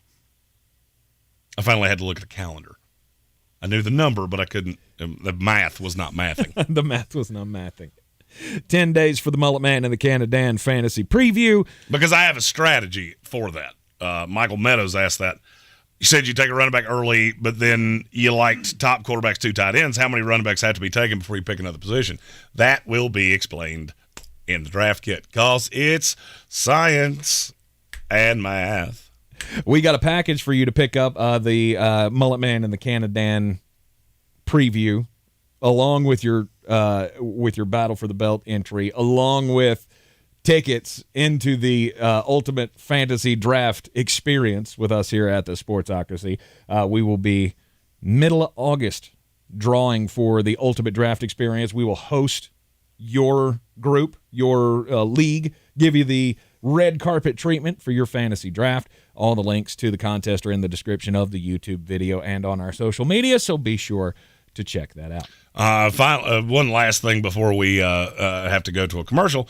Common Sense Ain't Common said, question, who runs more, Heineke or Ritter? Think about it. I have, and I've actually researched that, and there is zero empirical evidence that means anything. Jalen Hurts runs a lot. Where did Miles Sanders finish last year? Mm-hmm. It might take you out of being 1, but there is absolutely no evidence to show that you can't finish top 5, even with a quarterback that runs more. I don't think Ritter is going to run as much as people think. But that's looking at Arthur Smith over the years. Ryan Tannehill play actioned a lot. He didn't run a lot. Mm-hmm. Marcus Mariota, who was more of a runner, he ran some, but not that much. So it's not enough to sway me. Mm-hmm. I like Bijan better with Ritter than Heineke because I don't think Ritter's a very good thrower of the football, which leads to a lot of dump-offs. I could easily see what Saquon Barkley did his rookie year being exactly what you see out of Saquon or out of Bijan. Yeah. Because to me, they're just the same guy. He was just, and I wasn't trying to say that you were trying to make a point there. Common Sense. I've heard that before, so I went down the rabbit hole to see if there was actually anything to that. And I can't say it's never happened. It's just never been consistent. And it's never happened with Arthur Smith. Mm-hmm. So I'm not worried about that. You're in the Sportsocracy, and this is ESPN Asheville. This is your time saver traffic on the new ESPN Asheville. Traffic is slow, 240 westbound between Chuns Cove Road and Montford Avenue. 26 westbound is very busy near Upward Road. Again, 26 westbound is stop and go between Hendersonville Road and the Blue Ridge Parkway. 26 eastbound slow between I-40 and Airport Road. 40 westbound near Porters Cove Road is slow. Again, 40 westbound slow between the 26-240 split, Malfunction Junction, and Newfound Road. Smoky Park Highway southbound stop and go between the Inca area and Sand Hill Road. Near Inca Village, Sardis Road moving from Sand Hill Road to Bouvard Road is slow. Near Avery Creek, Bouvard Road southbound approaching Long Shoals Road is slow. I'm Lyndon Fuel with your Time Saver Traffic. This report is sponsored by Discover. Discover credit cards do something pretty awesome. At the end of your first year, they automatically double all the cash back you've earned. That's right, everything you earned doubled. The cash back from trips, restaurants, all doubled. Seriously, though, see terms and check it out for yourself at discover.com/match. Discover credit cards automatically double all the cash back you earn at the end of your first year, which means... Wait, hold up. Question for the audio engineer. Go ahead.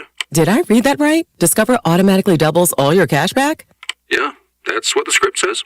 So if I get a Discover card right now, I can earn twice the cash back. Apparently. Wait! Unlimited first-year cash back match, only from Discover. See terms and learn more at discover.com/match. Foo Fighters, Fall Out Boy, Kelly Clarkson, Kane Brown, Lil Wayne, Lenny Kravitz, Miguel, Public Enemy, Sheryl Crow, Travis Scott, Tim McGraw, TLC, 30 Seconds to Mars. Get your tickets now. For 2023 iHeartRadio Music Festival. AXS.com. Keeping your kids safe is a full-time job. Whether it's putting on outlet covers, installing child gates, or gluing down your priceless face. So Duracell made one part of childproofing simple. Our lithium coin batteries are the only ones coated in a non-toxic bitterant to help discourage swallowing. Your kid is safer, and you've got one less thing to worry about. Or glue down. Duracell, engineered for more. Available in 2032, 2025, and 2016 sizes. Ingalls Markets and iHeartRadio Asheville have declared July Public Safety Appreciation Month. Throughout the month, we'll be recognizing our hardworking public safety officers from Asheville, Waynesville, Weaverville, Canton, and the Sheriff's Department of Haywood County and Buncombe County. Our good friends at Ingalls Markets will be providing a one-time lunch for all, and we'll be making an appearance at each department as well to thank them for their hard work in keeping us safe. July is Public Safety Appreciation Month with Ingalls Markets and iHeartRadio Asheville. Since man created roads, they've been looking for ways to get off-road and vehicles to take them there. That's where Outlaw Off-Road comes in. A premier off-road center for Jeeps, trucks, and SUVs with a complete lineup of off-road and overland services, including maintenance and repair to make your vehicle all that it can be. Check out their location right here in Western North Carolina at 85 Avery Creek Road. Call them today at 828-974-8480 or visit them on the web at theoutlawoffroad.com. Tired of getting dinged by monthly fees on your checking account? You need Simple Checking from Home Trust Bank. With Simple Checking, you get all the essential checking services for free, including 100% online access and a free Visa debit card. It's everything you need from a checking account, but no hoops, no surprises, no monthly fees. Stop by today or call 800-627-1632. Simple Checking at Home Trust. Ready for what's next. Member FDIC, Equal Housing Lender. The Sportsocracy. That is some good, clean family fun there, eh, Cot? Getting ready for the weekend here in the Sportsocracy. It's going to be a fun weekend. Oh, mine's already been made. You got the U.S. Open going on. You got the Open Championship. Mine's already been made. What? You got the greatest concert in the history of time. I have something to mark on my calendar to look forward to forever. Oh, God. You got the Open this weekend. Little Oppenheimer. Barbenheimer. I don't care about Barbie. Still don't understand how Ryan Gosling got cast as Ken. But again, whatever. I'm going to ask, who would have been better? Chris Hemsworth would be my first thought because, he's like 6'4". He was too big, though. Right? I mean, he's too muscular for that role. You're not wrong. Ken wasn't jacked up. No, but he was also tall. Have you ever seen a movie where you went, Tom Cruise is short? Yes. No, they do all the camera tricks to make him look bigger. Actually, every movie I've ever seen him in where he's like playing a tough guy, I'm like, I could pick him up and put him in my pocket. It's just like, How about Sylvester Stallone? You ever see one of those Sylvester Also Stallone very movies short. and go, he's just so short? No, they don't make him look that way in the films. Yeah, in The Expendables, the entire time I watched it, I was like, I wonder how many phone books he's standing on right now. I just think it's funny that you're hating on the Ryan Gosling thing. But we're burying the lead of something that let's not go here. It's Creed again. No, it's what good. Tank said. He said this, and I'll give him credit.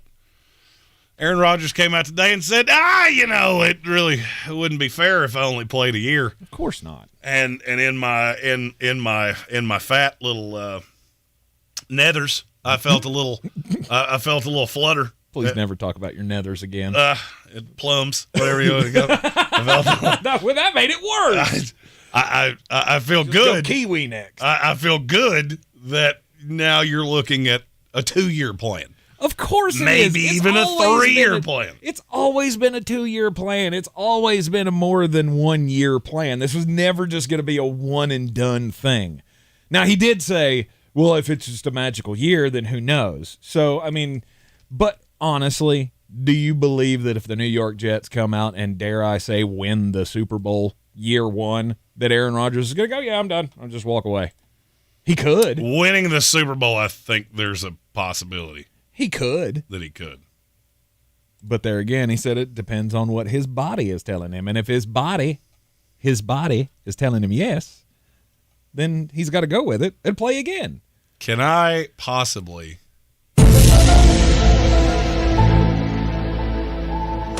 full conspiracy theory here. Can I possibly give you a little conspiracy theory? Get the why Aaron tinfoil Rodgers hat said out. that? Everybody put your tinfoil hats on. Hashtag birds aren't real is going to give us a new conspiracy theory. So you're 2 days into camp. Mm-hmm. You've really not spoken a lot. Could I make the argument that Aaron Rodgers says this to take the pressure off the guys on this team? Because if you don't say anything and this could be a one and done, then that's when you get people that of what we get inundated with here. Well, it's a trade for Aaron Rodgers. It's Super Bowl bust. I have never adhered to that theory. I think it's absolute lunacy. But now you do that, and you can get everybody else to stop asking the question. Mm-hmm. Garrett, as because he's been phenomenal. All right, I'm pretty well connected to this team. They're like, he's a coach on the field. I mean, he knows this offense inside and out, and he's got a different tact with people. He's always been a little abrasive. No one I've spoken to has used that word. Who, Aaron? Yes. Okay. None of them. Even Alan Lazard, who played with him in Green Bay, said, yeah, this is a different cat than who I played with in Green Bay. And it was almost like he felt the urge to correct himself and go, I'm not saying he was tough to deal with in Green Bay.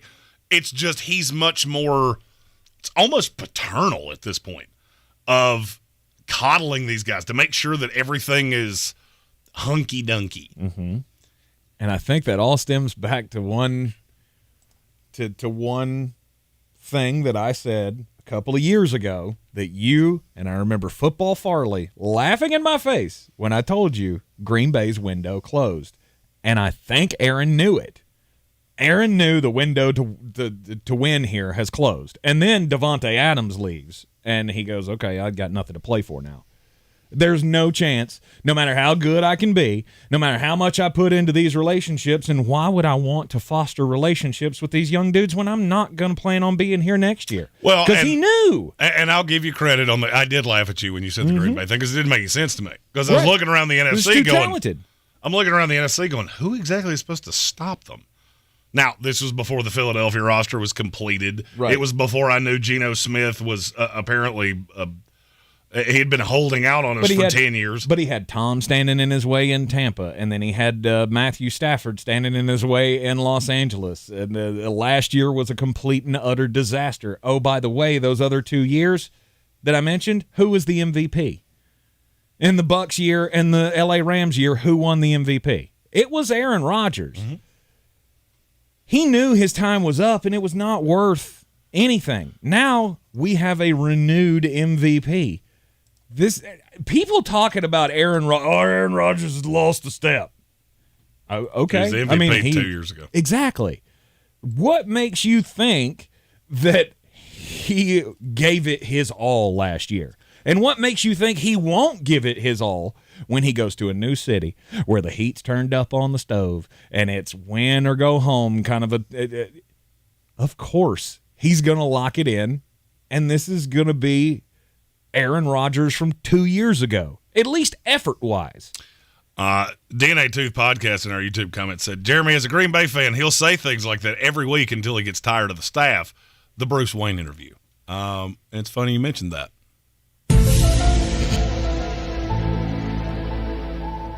I don't think he will say one cross word about Nathaniel Hackett.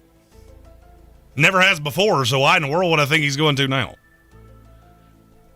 And now this is where the conspiracy theory comes in.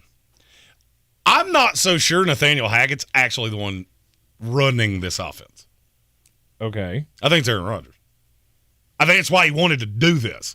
Is that, and I'm not going to go as far as some other Jet fans I have seen say this. Nathaniel Hackett's a puppet. He runs an offense that Aaron knows. Mm-hmm. It's not some hybrid. He said this in an interview today, that when Hackett was there with LaFleur, it was some hybrid combination, and it just wasn't exactly what he was used to. He goes out of his way to compliment Nathaniel Hackett. And I'm a conspiracy theory guy, don't get me wrong. I fully believe Nathaniel Hackett was brought in by the Jets for this purpose. Mm-hmm. Absolutely he was. He wouldn't have got the job otherwise. I won't go that far. I mean, he got the job this first, but I guarantee you they wouldn't have done it if they didn't have an inkling that Aaron was coming too. Well, it helped. I'm not going to go as far as to say a guy that got a head coaching job in the NFL that I once said would be who I would hire as a head coach if I had to pick from any coordinator. I don't think he got the job because of that. A lot of people only fixate on Denver. Nathaniel Hackett's been around this game for a long time. There's also a relationship with his father with the Jets. Mm-hmm. So Nathaniel Hackett's been around the Jets for a long time. Mm-hmm. I don't think it was just Aaron. But I do think that it was certainly a check in his favor. And now that we've gotten this far, it tells me a lot that every Jet reporter I know has felt the urge at some point to talk about how Aaron is dealing with all the young guys because it's so different from what it was in Green Bay. And to your point, he didn't want to foster those relationships with young guys in Green Bay because he knew he wasn't going to be there for long. Right. Well, he seems to be fostering them pretty well in New York. Because he thinks he'll be there for a while. Well, and not only that, because he's with a team that he feels like he's got a shot with. I've heard the word rejuvenated 6 times from 6 different people. And I expected no less. I didn't either, but I'm almost surprised at how this is going. Correct me if I'm wrong, but I believe I was the first one to come in here and say, you know what y'all should do? Y'all should go get Aaron Rodgers. And lo and behold, it's now happened. And I think it's going to be a fun 2 years, possibly 3. Because Aaron Rodgers said today he's not a big cliche guy, and most people would say I'm taking this one day at a time or 1 year at a time. But the Jets gave up a lot for me, so to play just 1 year would be, I think, a disservice. But if that 1 year turns out to be the magical year, then who knows? So if he wins a Super Bowl this year, he might walk away. But I don't think his ego would let him. Bill Buttigieg asked, are we talking about this guy again? Well, let me ask a very simple question. There's only 3 teams that are fully in camp right now, and the Jets are, beyond a shadow of a doubt, the most interesting of the 3. So, yeah, once everybody starts reporting next week in full, yeah, you'll hear from him less. I'd also be remiss if I didn't point out, we had one Hall of Fame quarterback that I'm pretty sure sold his soul to the devil for that Super Bowl win in '69. Maybe the only thing that could unwind that would be another MVP quarterback. I'm letting myself believe. I am. I'm letting myself believe. I don't care. This is fun. I don't care. This is fun. This is more fun. We're having fun. It's more fun this way than with MILF Hunter Zach Wilson and his lunatic mother. Okay? Just give me a break. It's July. I could have fun in July. You are in the Sportsocracy. This is ESPN Asheville. When we come back for the break, we'll get weird. This is your Exergen Temporal Scanner weather forecast on ESPN Asheville. Some slightly lower humidity coming into the weekend forecast, which is good news. We're down in the mid-60s tonight. There's less rain around, less storm coverage, partly cloudy, comfortable low humidity Saturday, high 80, low 60. And then the chance for some hit-and-miss storms for the Sunday afternoon forecast and a nice break from the 80s, upper 70s Sunday afternoon. Monday, partly cloudy with a high of 81. I'm meteorologist Scott Larimore. That's the latest Weather Channel forecast. This is your time-saver traffic on the new ESPN Asheville. Traffic slow, 240 westbound between Charlotte Street and Montford Avenue. 26 westbound, very busy between Hendersonville Road and the Blue Ridge Parkway. 26 eastbound is stop and go between I-40 and Airport Road. 40 westbound, slow in pockets between the 26-240 split, Malfunction Junction, and Newfound Road. On Smoky Park Highway southbound, expect delays between the Inca area and Pisgah Highway. Sweeten Creek Road southbound slow between the Blue Ridge Parkway and Mills Gap Road. I'm Lyndon Field with your Time Saver Traffic. This report is sponsored by Dairy Queen. Hey DQ fans, the Caramel Fudge Cheesecake Blizzard treat has arrived. It's so wonderful that you won't want to miss out. Indulge your cheesecake cravings and get a heaping helping of fudge and caramel too. Try it today, only at DQ. Happy tastes good. If you're suffering and there's a safe, natural, easy-to-use solution to help make you feel better, wouldn't you at least want to try it? That's why millions of people use Navage nasal care to help relieve their symptoms of sinus congestion, allergies, snoring, and other nasal-related problems. I'm Martin Hoke, and I invented Navage to make cleaning your nose easy. Navage uses powered suction to pull saline in one nostril, around the back of the nose, and out the other nostril, helping flush out everything that makes you miserable. Nearly 4 million people use Navage to breathe better, snore less, and feel healthier. People like Dee, a verified Navage user who writes, "From years of having a permanently stuffed up nose to being able to breathe is life-changing. Food tastes better, and I no longer go through boxes of tissue a day," unquote. Navage is the safe, drug-free solution you've been looking for. Available at Walmart, CVS, Walgreens, Rite Aid, Target, and Navage.com. Navage. Clean nose, healthy life.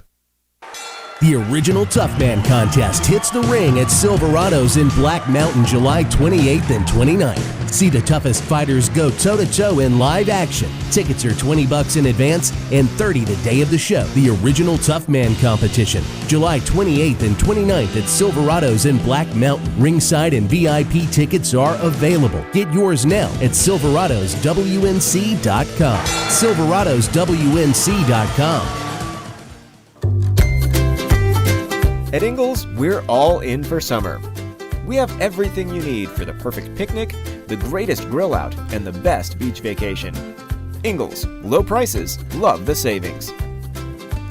I believe real estate isn't about properties, it's about people. I'm Clarissa Hyatt-Zack with eXp Realty, serving all of Western North Carolina. Navigating the home buying and selling journey can feel overwhelming at times, and that's why having an agent who cares about you and your needs is key. I'm a native of Western North Carolina, and I close over a home a week. I'm an expert in the market, pricing my sellers correctly to net you the most money, and working as a skilled negotiator for my buyers. Please give me a call today at 828-774-6343 to set up a complimentary market analysis. On the weird scale, there's Vegas, there's Florida, and there's Asheville. Let's get weird, Asheville. This is the Ingles Studio. We are the Sportsocracy live on ESPN Asheville, and it's time to get weird. Jeremy, have you ever been drunk in a bar? It's like asking me, you ever seen The Sunshine? Drunky.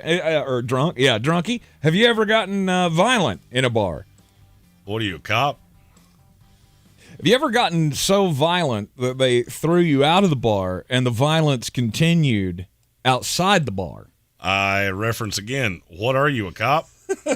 Now, have you ever, the violence, has the violence outside ever come back onto the building? Like, have you ever, thrown rocks at a building that you got kicked out of, or damaged property, or things like that? No, anytime that somebody fafoed with Jeremy, it was, you're going to catch his hands. And that was the end of that. Never got mad at the establishment for throwing you out? No, never a need to damage anyone's property. Well, a man in Chicago, he did not follow that Jeremy Green rule of if I get thrown out of a bar, I'm not getting mad at the bar, because Lake County Sheriff's Office, Beach Park, Illinois, is actually where this happened, just outside of Chicago. Around 2 a.m., there was a fracas inside the bar. They threw the guy out of the bar, and then he got very angry as they tossed him out of the bar and decided that he was going to punch out one of the windows right near the front door.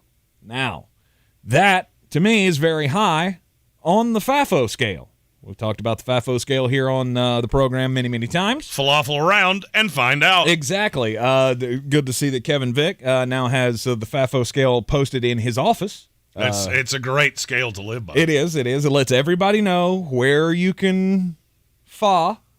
You 7-fa. Yeah. You 7-fo. Exactly. On any given day of the week. Now, 32-year-old Jonathan Banks of Chicago was in this bar, and then he got thrown out, and he punched the window. So the punishment, though, did not fit the crime here, because when he went through the window went through his arm. He did. He died on the way to the hospital because of the severe laceration on his arm. You wouldn't think that just punching a window could put you in mortal danger. Yeah, you would. I wouldn't. What happens to glass when it breaks? It turns into like little razor blades. I mean, I get it. But here's the thing. Like, first off, the window did nothing to you, right? Yeah, I've never understood punching inanimate objects. He bled to death on the way to the hospital. I feel like it's cases like this that should be shown to all of the rookies in the NFL of, hey, just because you think your actions at this point in time are a good idea does not mean that you can't suffer some sort of a devastating punishment because of it. And this guy should be another poster boy for that. Jordan Addison, looking straight at you, buddy. My story comes from Ridgeport, Connecticut. Not a place we often get weird stories from. Okay. This happened Monday. Tractor trailer driving down Interstate 95, and the trailer began to leak. Yikes. I'll tell you what was in the trailer momentarily. It began to leak. It was emitting a substance out on the road, which caused several cars to spin out. Woo! Wrecks began around 11 p.m. Motorcycle rider lost control of their bike, fell onto the road. Several vehicles crashed into one another and to concrete barriers. Now, what I ask you is what was leaking from the truck? It was just like grease. No. Grosser than that. Oil. Grosser than that. Human waste. It was a dew truck. Oh! This caused another tractor trailer to skid into a parked state police cruiser, which then struck a second parked cruiser in the median. State police reports indicate at least 10 vehicles were in accidents. The cleanup took several hours shutting down I-95. Troopers said they found the driver after witnesses reported the company name seen on the truck. They pulled him over. He was arrested. He posted $25,000 bail on the charges of reckless driving, reckless endangerment, and failing to secure a load. Yep. I love the wording of that. Yep, I did too. I laughed a lot when I found out that failure to secure a load could potentially be the dew truck. The only thing I can think of is how mad is that motorcycle rider? You fell in duty water. And I'm telling you right now, you were talking about throwing hands? That is a 47 fall. And Mr. Truck Driver, you're going to fall. Yeah. It may not be today because I got road rash and dew stains. But I'm going to find you and I'm going to hurt you. Because I went skidding down the interstate in pedal water. And I am angry. To me, the best part of that is the truck that skidded in the dew and then hit two cop cars who were in the median. Yeah, it was a bad day in Connecticut. A bad day for that truck driver, no doubt about it. You're in the Sportsocracy. This is ESPN Asheville. We've got off-season files continuing here as we look at the teams before training camp. Of course, some training camps have already opened up. But coming up next, we'll discuss the Miami Dolphins. This is a great time to point out that ladies and gentlemen, it's almost here. We are but 2 weeks from yesterday away from the Hall of Fame game between the Cleveland Browns and your 2023 Super Bowl champion, Jets. 48 days to the start of the regular season. That's 7 weeks. Breathe it in, man. It feel like you're part of something. This is your time saver traffic on the new ESPN Asheville. Traffic slowing 240 westbound between Charlotte Street and Montford Avenue. 26 westbound slowing approaching Hendersonville Road and continuing to the Blue Ridge Parkway. 26 eastbound slow between the French Broad River and Airport Road. 40 westbound near Porter's Cove Road is slow. 40 westbound again slow between the 26-240 split Malfunction Junction and Newfound Road. Smoky Park Highway southbound delays between Sand Hill Road and the Pisgah Highway. North Asheville, Merriman Avenue northbound at Edgewood Road, traffic is slowing. Sweeten Creek Road southbound slow between the Blue Ridge Parkway and Mills Gap Road. Near Avery Creek, Bavard Road north and southbound near Long Shoals Road is slow. I'm Lee Minfield with your Time Saver Traffic. This report is sponsored by Dairy Queen. Hey, DQ fans, the Caramel Fudge Cheesecake Blizzard treat has arrived. It's so wonderful that you won't want to miss out. Indulge your cheesecake cravings and get a heaping helping of fudge and caramel, too. Try it today, only at DQ. Happy tastes good. What's holding you back from learning the language you've always wanted to know? Too hard. Takes too long. Not with Babbel. Babbel's lessons take just 15 minutes a day. 15 minutes isn't long. Nope. And they're fun. So you don't realize you're learning a language, but you are. In 3 weeks, you're able to start having conversations. And Babbel's lessons are built around real life. And with Babbel, it isn't hard. It's perfect. Now try Babbel free. Just go to Babbel.com. That's BABBEL.com. Keeping your kids safe is a full-time job. Whether it's putting on outlet covers, installing child gates, or gluing down your priceless vase. So Duracell made one part of childproofing simple. Our lithium coin batteries are the only ones coated in a non-toxic bitterant to help discourage swallowing. Your kid is safer, and you've got one less thing to worry about. Or glue down. Duracell, engineered for more. Available in 2032, 2025, and 2016 sizes. At Ingles, whether we're celebrating Friday night rivals, televising college basketball games, bringing the Fan Fest to semi-pro soccer, or taking you out to the ball game at your minor league park, it's all in the bag. Ingles, low prices, love the savings. Rogue Combat Club, Asheville's home for comprehensive martial arts training, has a goal for our community, one that's stronger, more fit, and unwavers in its support of one another. Rogue Combat Club's instructors have competed at the highest levels and offer classes for everyone from young children to adults in Brazilian Jiu-Jitsu, Muay Thai, and wrestling. Rogue Combat Club classes can help you boost your self-confidence and self-defense skills while weeding out the egos and intimidation found at other gyms. Join today at roguecombatclub.com. Running a small business is no small task. At Home Trust Bank, we work hard to prepare businesses for whatever tomorrow may bring. Your dreams are our business, and we have local experts who can help you plan for a successful future. Dependable guidance you need, and service you'll appreciate. At Home Trust Bank, we take your small business banking personally.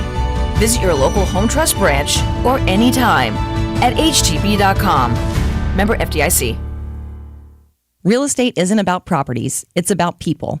I'm Clarissa Hyatt-Zach with eXp Realty, your native realtor serving all of Western North Carolina.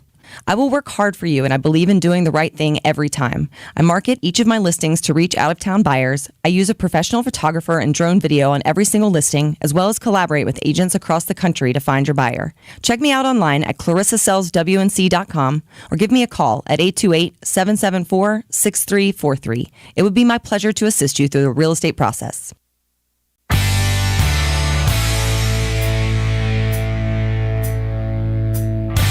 The Sportsocracy. Pull up your pants, take off the bra, and be a man!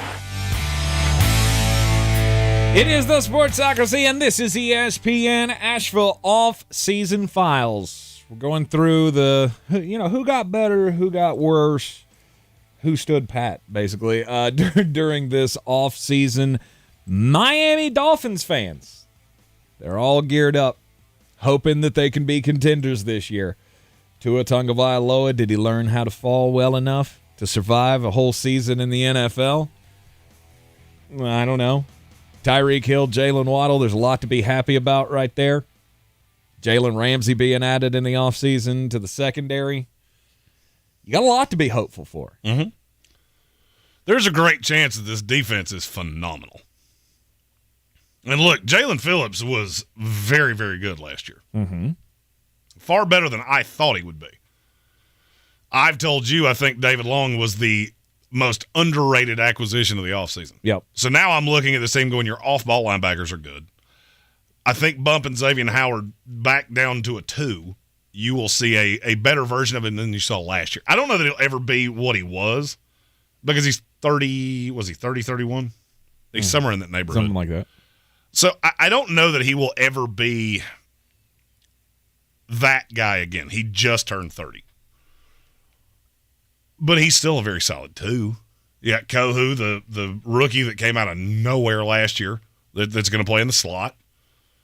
And I think this is a formidable team. I think Javon Holland is one of the best draft picks of the last 5 years.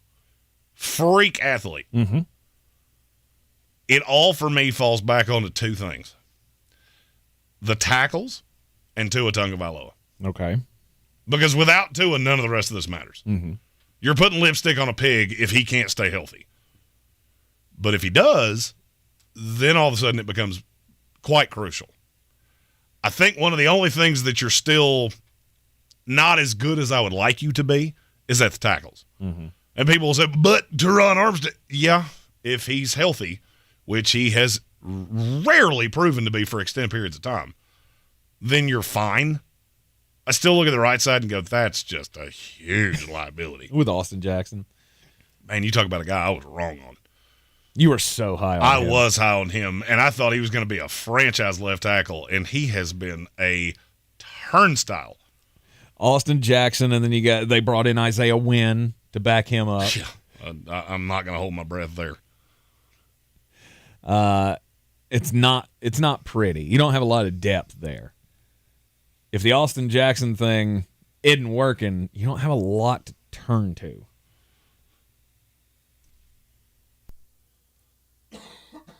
Do you like Robert Hunt still? Yes. He was an elite guard last year, and I think he will be again. Mm-hmm. I think you're fine. You don't have the greatest set of depth. I mean, if this is a team that injuries could absolutely cut through like a hot knife. Mm-hmm. But if you stay healthy, then I think your floor is 10 wins. A fact or fiction? I would say fact. The schedule is evil, but it is for everybody in the AFC. Mm-hmm. I don't think we're giving Miami enough. Look, I'm saying the exact opposite of what I said last year. I don't think we're giving Miami enough credence if they're healthy. But then you look at that schedule and go, man, you've got absolutely no favors done to you here. You start on the road for your first 2. At the Chargers, East Coast team going west. We never talk about it that way, but it has almost the same impact. Mm-hmm. In New England, that's for a Sunday night game. Then you catch the Broncos. I do think you should win that. That's your home opener in Miami. Then you have to travel back to Buffalo. 3 of your first 4 are on the road, and I could make an argument that you start 1-3. And if you do, that's not ideal because you don't have two layup games back to back down the whole schedule. Right. I mean, the Giants Panthers, that's 2 games you should win. Even if you start 1-3, you should be 3-3 after 6 games. But then you got to go to the Eagles, Patriots again, the Chiefs, 2 with the Jets, Dallas, Baltimore. That's tough. Mm-hmm. So if you make the playoffs, you will have earned your way in. I think anybody who makes the playoffs in the AFC will have earned their way in. Miami is faced with the problem of we have gotten better. We've added, we added Tyreek Hill. We went all in on that deal. We've gone all in with Jalen Ramsey. You've made all of these additions, spent a whole boatload of money bringing in Teron Armstead and others, but you're still in the same spot. I don't know that I feel as indifferent about a team that made a bunch of big acquisitions over the last few years as I do the Miami Dolphins, because you were in this same spot before you did this, right? I mean, you were just outside of the playoffs. I've never felt about this roster the way I do now. You have playmakers at every level. And I feel like a lot of people look at Miami and just go, it's a track meet team. And Captain Obvious had a really good point. The Giants game will be tough because they have 2 of the fastest corners in the league. The Giants are almost built to play the Dolphins. I don't think this is just a track meet team. And look, Mike McDaniel's a smart guy. Mm-hmm. I don't know if he's a head coach in this league, but I could say that same thing about probably 20 different coaches in this league. So, I mean, if that's my biggest knock, it's a pretty common knock. Mm-hmm. So I'm going to say something that's going to sound untoward when I say it, but I fully mean what I'm getting ready to say. I'm a fan of a team in this division. I am markedly more scared of the Miami Dolphins than I am the Buffalo Bills. Really? Markedly. That seems crazy to me. What is the liability of the Dolphins? Give me the position group that they are a liability at. Well, I mean, I would say quarterback with Tua's health being in question. All right, all right, let me rephrase that. If you're completely healthy, name me the position group that you have a liability at. Miami doesn't have one. Okay. Healthy, there is no liability on this roster. Mm-hmm. Not a whole position group. Buffalo has two. And I could argue they have a third. Outside of Matt Milano, there's not really a linebacker on that team that scares me. Mm-hmm. And the other is the offensive line? Offensive line in the corners. You got a lot of young guys that you're expecting to deal with a division that is evil. Mm-hmm. 2020, the Miami Dolphins were just outside of the playoffs at 10-6. Mm-hmm. They've gone 9-8 the last 2 years.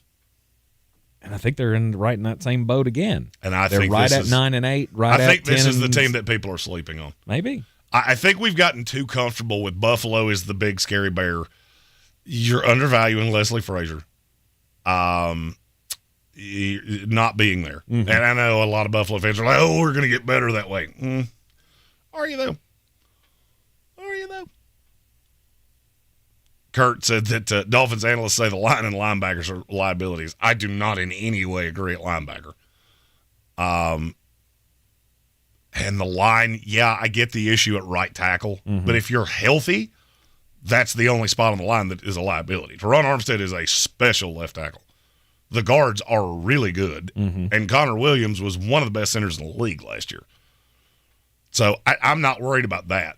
I'll just come out and say what it is. Tight end sucks. Yeah, but in that offense, they barely used Gesicki last year. Mm-hmm. Because he didn't fit the scheme. No. Durham Smythe is apparently better for what Mike McDaniel wants to do. Which I will never understand that. And Kurt asked about the running backs. They just have a slew of them. I mean, this is like San Francisco was for so many years. Do I know which one it is? Nope. Mm-hmm. Do I want to touch it for fantasy football? In no way. Late round flyer on Devin A-Chain. That's the only one. But do I think it's ever going to be a problem? No. If Miami's healthy, I think they're the favorite to win the AFC East. Wow. Because I think flat out they're better. Top to bottom. They're better from 1 to 53 than the Jets. And you can say I got burned by Buffalo and now I'm revisionist historying this. I am not scared of the Buffalo Bills in any way. Mm-hmm. Not. I mean, I think they're fine. Just the more I have thought about this, I think we have the pecking order of the AFC East off. New England's without a doubt the worst team in this division. That's not me taking a shot. It's just that's the one thing we can agree on. Yeah. I think Buffalo and the Jets are really close. But at full health, I would give Miami an advantage over both. Yeah. Interesting. The schedule might bring you back because Buffalo and the Jets both got not a break, but there is a stretch of the schedule where I go, you're going to reel off 4 wins right there, and I don't really see a way that's not going to happen. Mm-hmm. That could be the differentiator. Miami might finish 3rd in this division and still be the best team because you got you did not get any favors with the schedule. But Miami's a team a lot of people are sleeping on, and the only thing I can figure is because of Tua's health. Mm-hmm. If he's healthy, they're going to burn you. You're in the Sportsocracy, and this is ESPN Asheville. Jeremy, so excited. The greatest concert ever was announced today. I'll be there with bells on. No, so he's all excited about the Creed reunion. So daily draft coming up after the Sports Center update here. We're going to do the ultimate 90s concert draft. It's going to be fun. This is your Exergen Temporal Scanner weather forecast on ESPN Asheville. Some slightly lower humidity coming into the weekend forecast, which is good news. We're down in the mid-60s tonight. There's less rain around, less storm coverage, partly cloudy, comfortable low humidity Saturday, high 80, low 60. And then the chance for some hit-and-miss storms for the Sunday afternoon forecast and a nice break from the 80s, upper 70s Sunday afternoon. Monday, partly cloudy with a high of 81. I'm meteorologist Scott Lauriamore. That's the latest Weather Channel forecast. This is your time saver traffic on the new ESPN Asheville. Traffic slowing 240 westbound between Charlotte Street and Montford Avenue. 26 westbound slowing approaching Hendersonville Road and continuing to the Blue Ridge Parkway. 26 eastbound slow between the French Broad River and Airport Road. 40 westbound near Porter's Cove Road is slow. 40 westbound again slow between the 26-240 split Malfunction Junction and Newfound Road. Smoky Park Highway southbound delays between Sand Hill Road and the Pisgah Highway, North Asheville. Merriman Avenue northbound at Edgewood Road, traffic is slowing. Sweeten Creek Road southbound slow between the Blue Ridge Parkway and Mills Gap Road. Near Avery Creek, Bavard Road north and southbound near Long Shoals Road is slow. I'm Lee Minfield with your Time Saver Traffic. This report is sponsored by Valero. Start saving on the road with Valero's 100 Days of Summer. Get fuel-saving snacks, swag, and more every day all summer long. Only with Valero Pay Plus. Download the app and start saving right now. Additional terms and conditions apply. When you see a roach, over there, you want it gone. Ew. Fast. Stem's Bug Killer Trigger is powered by active ingredients found in plants and kills roaches faster than Zevo's Bug Killer Trigger based on lab testing on the most common U.S. cockroach species. STEM. Rooted in nature, optimized by science. From the Ingalls Studios, this is ESPN Asheville, WPEK, W225CJ Fairview, WMXF Waynesville, and iHeart radio station. Will sign this year's number 1 overall pick, quarterback Bryce Young, to a 4-year deal worth just under $38 million. Carolina rookies are scheduled to report to training camp tomorrow. Adam also reports veteran running back Melvin Gordon III will sign a 1-year deal with the Ravens. There are now 3 lawsuits related to the Northwestern hazing scandal. There could be more. And according to attorney Margaret Battersby Black, one of the lawyers for the former players, there may be more to the story. I have heard some reports of what they feel was racist culture, stereotyping by coaches. I'm going to be bringing forward some of these allegations next week, and I think that you'll hear what my clients have to say about that is very consistent with the reporting that's out there. Margaret Battersby Black on Greeny. 4-time NBA All-Star Kemba Walker signs a 1-year contract to play for AS Monaco in France. Hey, this is Freddie Coleman, and coming up on Monday, Justin Fields, Mac Jones, Jordan Love. I can't wait to tell you who is on my list of players that are heading into a make-or-break season. You better not miss it at 6 a.m. Eastern Time on ESPN Radio, the ESPN app, and ESPNU. Now, your chance to win $1,000. Just enter this nationwide keyword on our website. Pay. That's pay. Enter it now. Log on now to ESPNAVL.com. And good luck from your friends at ESPN Asheville. He's a degenerate gambler. You are a smelly pirate hooker. And he's cheaper than oxygen. He's useless. But somehow, they make it work. Jeremy Green, Tank Spencer. There's no holding back in the Sportsocracy. Presented by Ingalls Supermarkets. It is the Sportsocracy, final hour of the week here on ESPN Asheville. 92.9 FM, 880 AM, and 1400. We're heard everywhere on the iHeart Radio app. Take us with you everywhere you go. You can also watch us live on YouTube.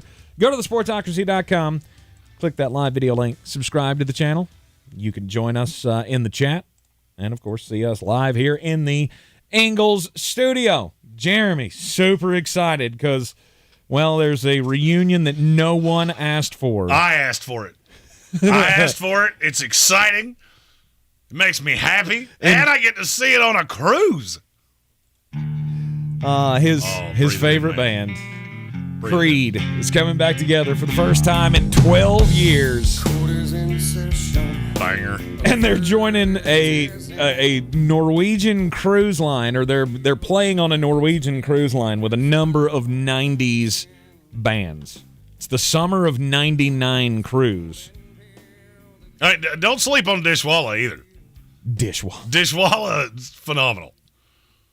There's bangers up and down that card, no doubt about it. Yeah, Buck Cherry, who you can go see this Monday at Silverado's Music Park. I think I'm going to go see them at Silverado's Music Park. I'm going to befriend them, and then when they see me on the boat, they will be able to tell Scott Stapp and Creed that I am not a threat, that I am a friend.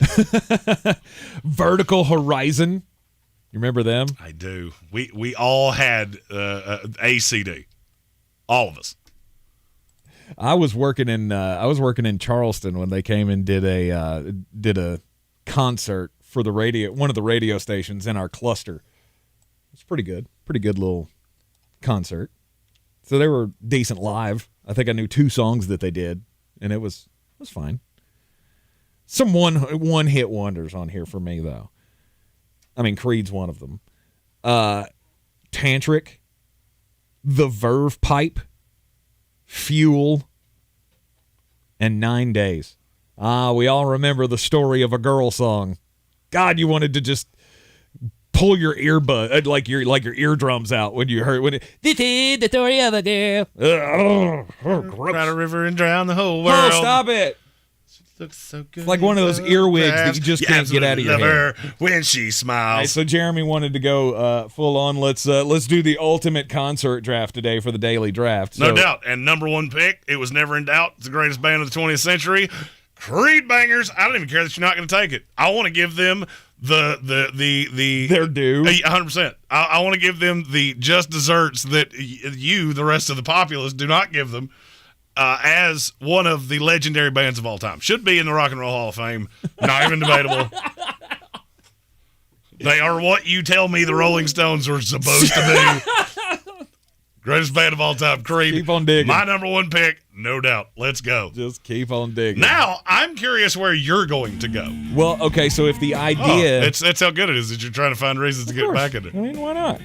So Look, good. we all liked Creed for 1 solid year, and then we all went, okay, there's some better stuff out there, and Jeremy just got stuck right there in that 1 year. So, you all tapped out on a great band. Frankly, I just would like to know what those B-sides look like. The bangers that never got released, and I'm hoping this is step 1 of a 4-step process where we get Creed album release 2024. So the idea here is to build the ultimate 90s concert tour. Yes. Right, or event. Yes. Okay. And now the goal is bands that were specifically popular in the 90s. Specifically by they were only popular in the 90s? No, just that was their heyday. Okay. Number 1 is Metallica. They went from the Black Album in the early 90s through Load and Reload, and they had they had a top 10 hit in 1999 as well. Yeah, I mean, No Leaf Clover. It was the number 9 song in the country on the rock charts in 1999. It's fine. I mean, they're no Creed. Stop. They're no Creed. That's not even debatable. But they're fine. I mean, I understand why you did it. Yeah. And then second pick, you follow that up with Red Hot Chili Peppers, and I've owned the 90s now. Yeah, and you chose 2 bands that were popular outside of this. That's fine. I mean, you're cheating, but it's fine. Again, the beginning of the 90s was the Blood, Sex, Magic album that had Under the Bridge and all of that. Under the Bridge is the only song the Red Hot Chili Peppers have ever done that I wouldn't rather listen to Cats fight. And then they had the number 1 album of 1999 when Californication came out. So let me guess, you Googled like a I'm good list. here. You Googled a list that said 90s bands, right? Yeah, and Creed wasn't on it. Well, that's a stupid list. Let's find a much smarter list. All we? I did was go to Google and type in best bands of the 90s. And the Google algorithm gave you like 50 choices. None of them were Creed. None of them. Some of the bands that were in this concert were listed, not Creed. Three Doors Down was on that list. Buck Cherry was on that list. That's a stupid list. No, I just need to know what you're running off of. Guns N' Roses. How in the world is Guns N' Roses a 90s band? Every good song they ever did, and I'm using good. Early 90s. I'm using good very liberally. Early 90s, they had the Use Your Illusion or whatever. The 1 and 2 albums came out in the early 90s, I think. They're still Appetite for Destruction was in the 80s. They're still awful. Just genuinely terrible. So who are you putting on your next on your ultimate 90s concert? Well, I mean, I've got two that, for me, are musts. But I don't feel like you're going to take them. Mm-hmm.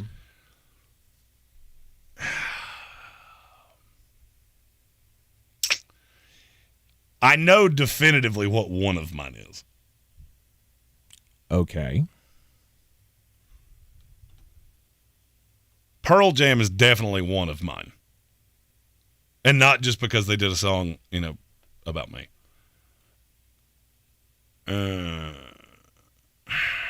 You know what? It's my list. I don't have to defend myself to any of you people. Okay. I don't have to. Stone Temple Pilots. Let's go.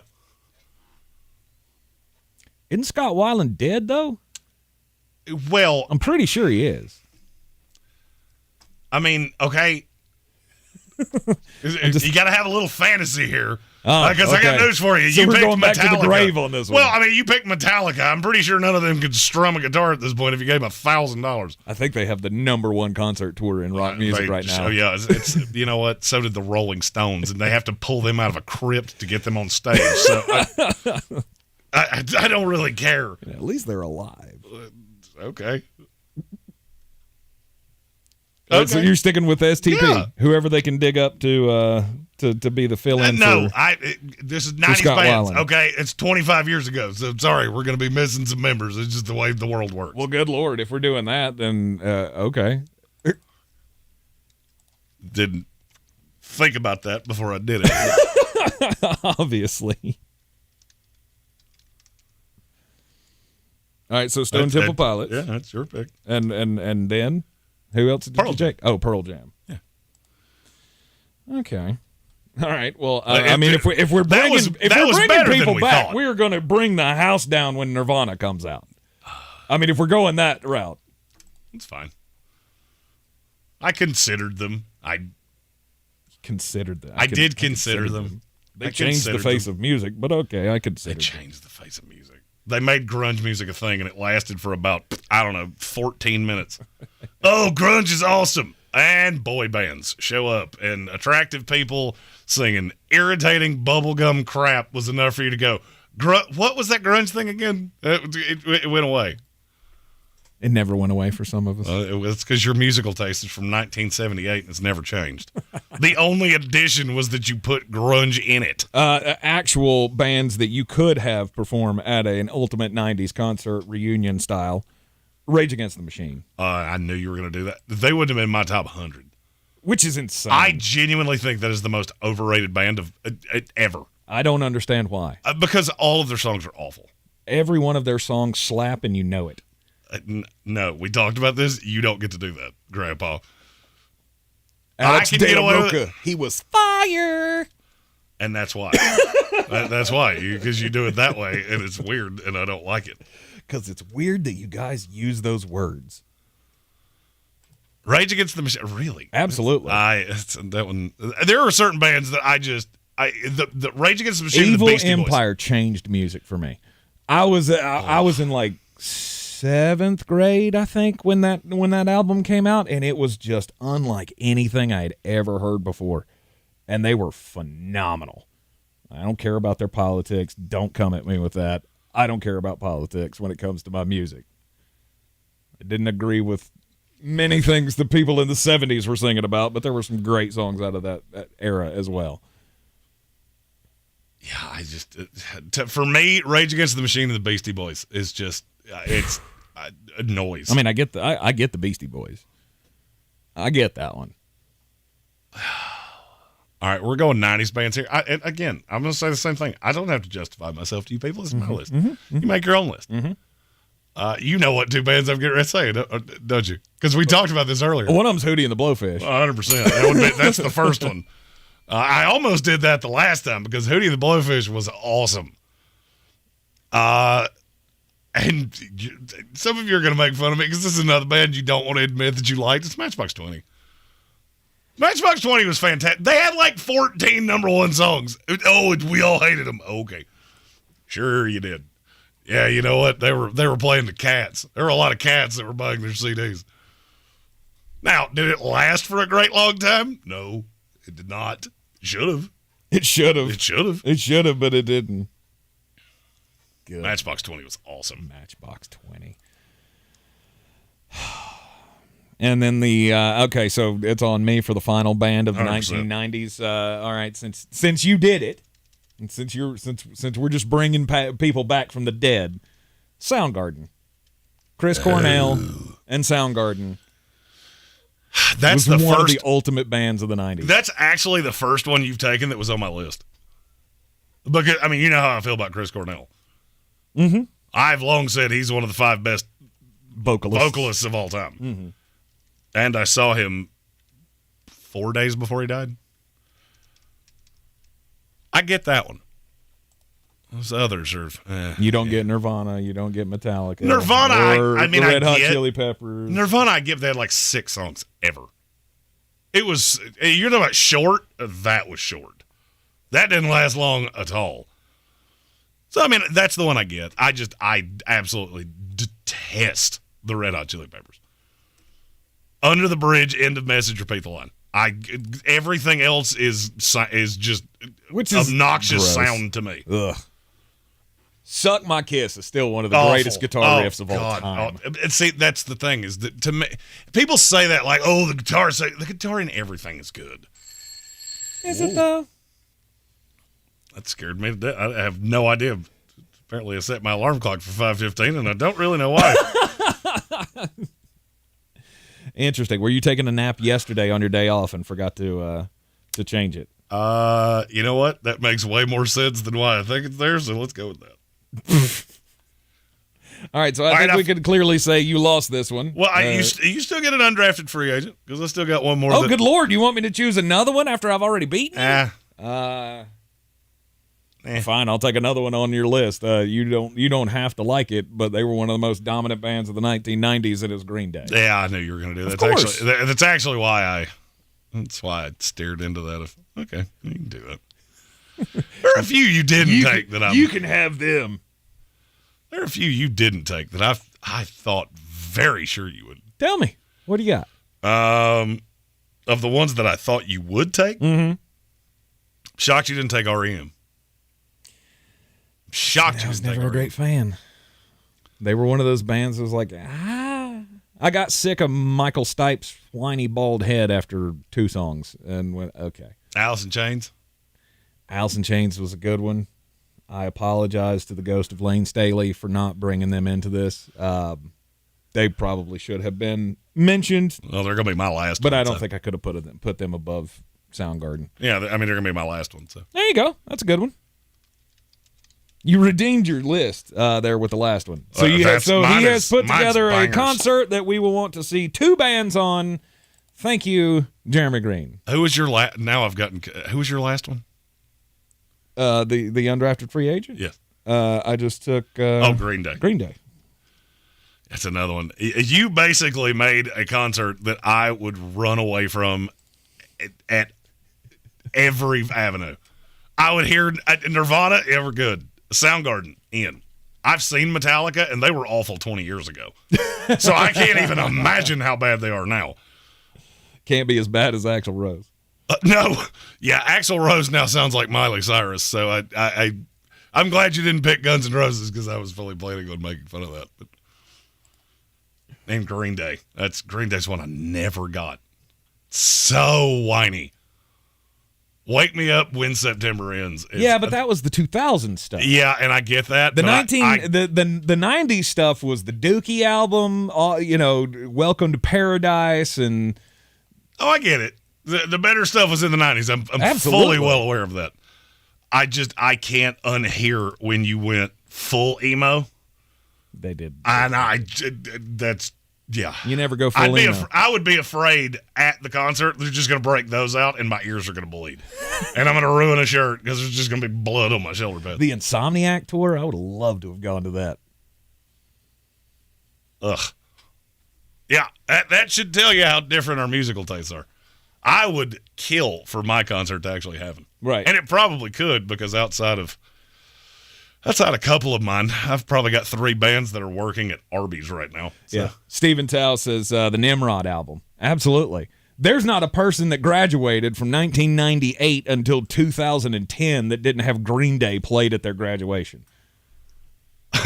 Common Sense said Jeremy's alarm is the Sesame Street phone. It has to be loud because I'm deaf. I'm not sure if you have figured this out, but I can't hear squat. Eric Miller said Tank made a concert for every skateboarder in the 1990s. 100%. Right. Yeah, Tank is without a doubt the fattest skateboard kid in the history of kids. Mm-hmm. Now, see, if I really wanted to go with my own musical taste from the 1990s, I would have had White Zombie on that list. It'd be like Iron Maiden and Gwar and all those Pantera. All those bands for people that are really angry at their parents. Well, what I wouldn't give to have a Dimebag Darrell back playing for Pantera. Which, by the way, Jeremy says he doesn't even know who that is. No, I know that. No. When I said it earlier, you were like, I don't even know who that is. It's because I wasn't listening to you. So you have not figured out the if I just nod, it's because I either wasn't listening or didn't hear you. And 9 times out of 10, yours is both at the same time. Mm-hmm. It is the Sportsocracy, and this is ESPN Asheville, 92.9 FM, 880 AM, and 1400. This is your time saver traffic on the new ESPN Asheville. Traffic slow 240 westbound between Charlotte Street and Montford Avenue. Future 26 eastbound slowing between Riverside Drive and 240. 26 eastbound slow between Long Shoals Road and Airport Road. 26 westbound very busy between Hendersonville Road and the Blue Ridge Parkway. 40 westbound slow between the 26-240 split Malfunction Junction and Newfound Road. Near Inca Village, Sardis Road, moving from Sandhill Road to Pond Road is slow. North Asheville, Merriman Avenue, north and southbound near Edgewood Road is slow. Sweeten Creek Road, southbound slow between the Blue Ridge Parkway and Mills Gap Road. I'm Lyndon Fuel with your Time Saver Traffic. This report is sponsored by Staples Stores. Staples has big savings on everything you need for school. And right now, save up to $250 on select computers. At Staples, school savings are always in session. In-store only offer ends July 29th. See an associate for details. School on, save on at Staples. Foo Fighters, Fall Out Boy, Kelly Clarkson, Kane Brown, Lil Wayne, Lenny Kravitz, Miguel, Public Enemy, Sheryl Crow, Travis Scott, Tim McGraw, TLC, 30 Seconds to Mars. Get your tickets now. Our 2023 iHeartRadio Music Festival. AXS.com. Discover credit cards automatically double all the cash back you earn at the end of your first year. Which means... Wait, hold up. Question for the audio engineer. Go ahead.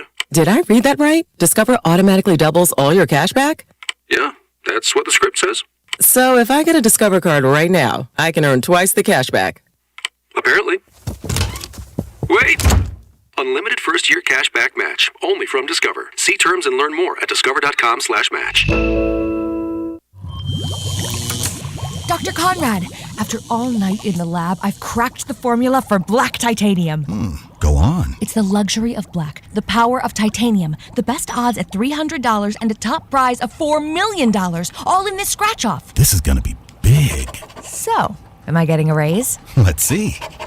New Black Titanium from the North Carolina Education Lottery. Must be 18 to play. Approximate overall odds of winning are 1 in 4.14. Problem gambling helpline 877-718-5543. Since man created roads, they've been looking for ways to get off-road and vehicles to take them there. That's where Outlaw Off-Road comes in. A premier off-road center for Jeeps, trucks, and SUVs with a complete lineup of off-road and overland services, including maintenance and repair to make your vehicle all that it can be. Check out their location right here in Western North Carolina at 85 Avery Creek Road. Call them today at 828-974-8480 or visit them on the web at theoutlawoffroad.com.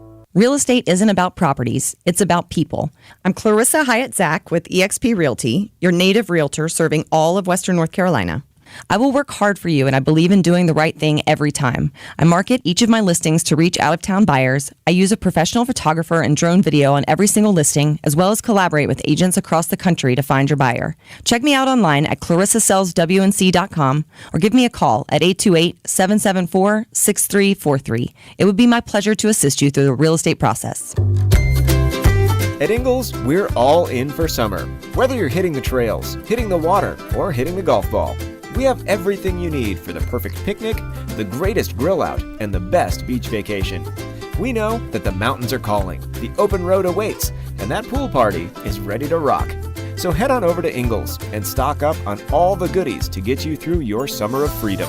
Ingalls, low prices, love the savings.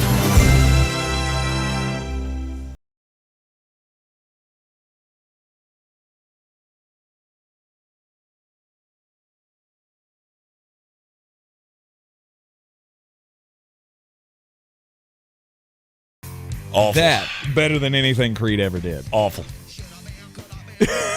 Awful.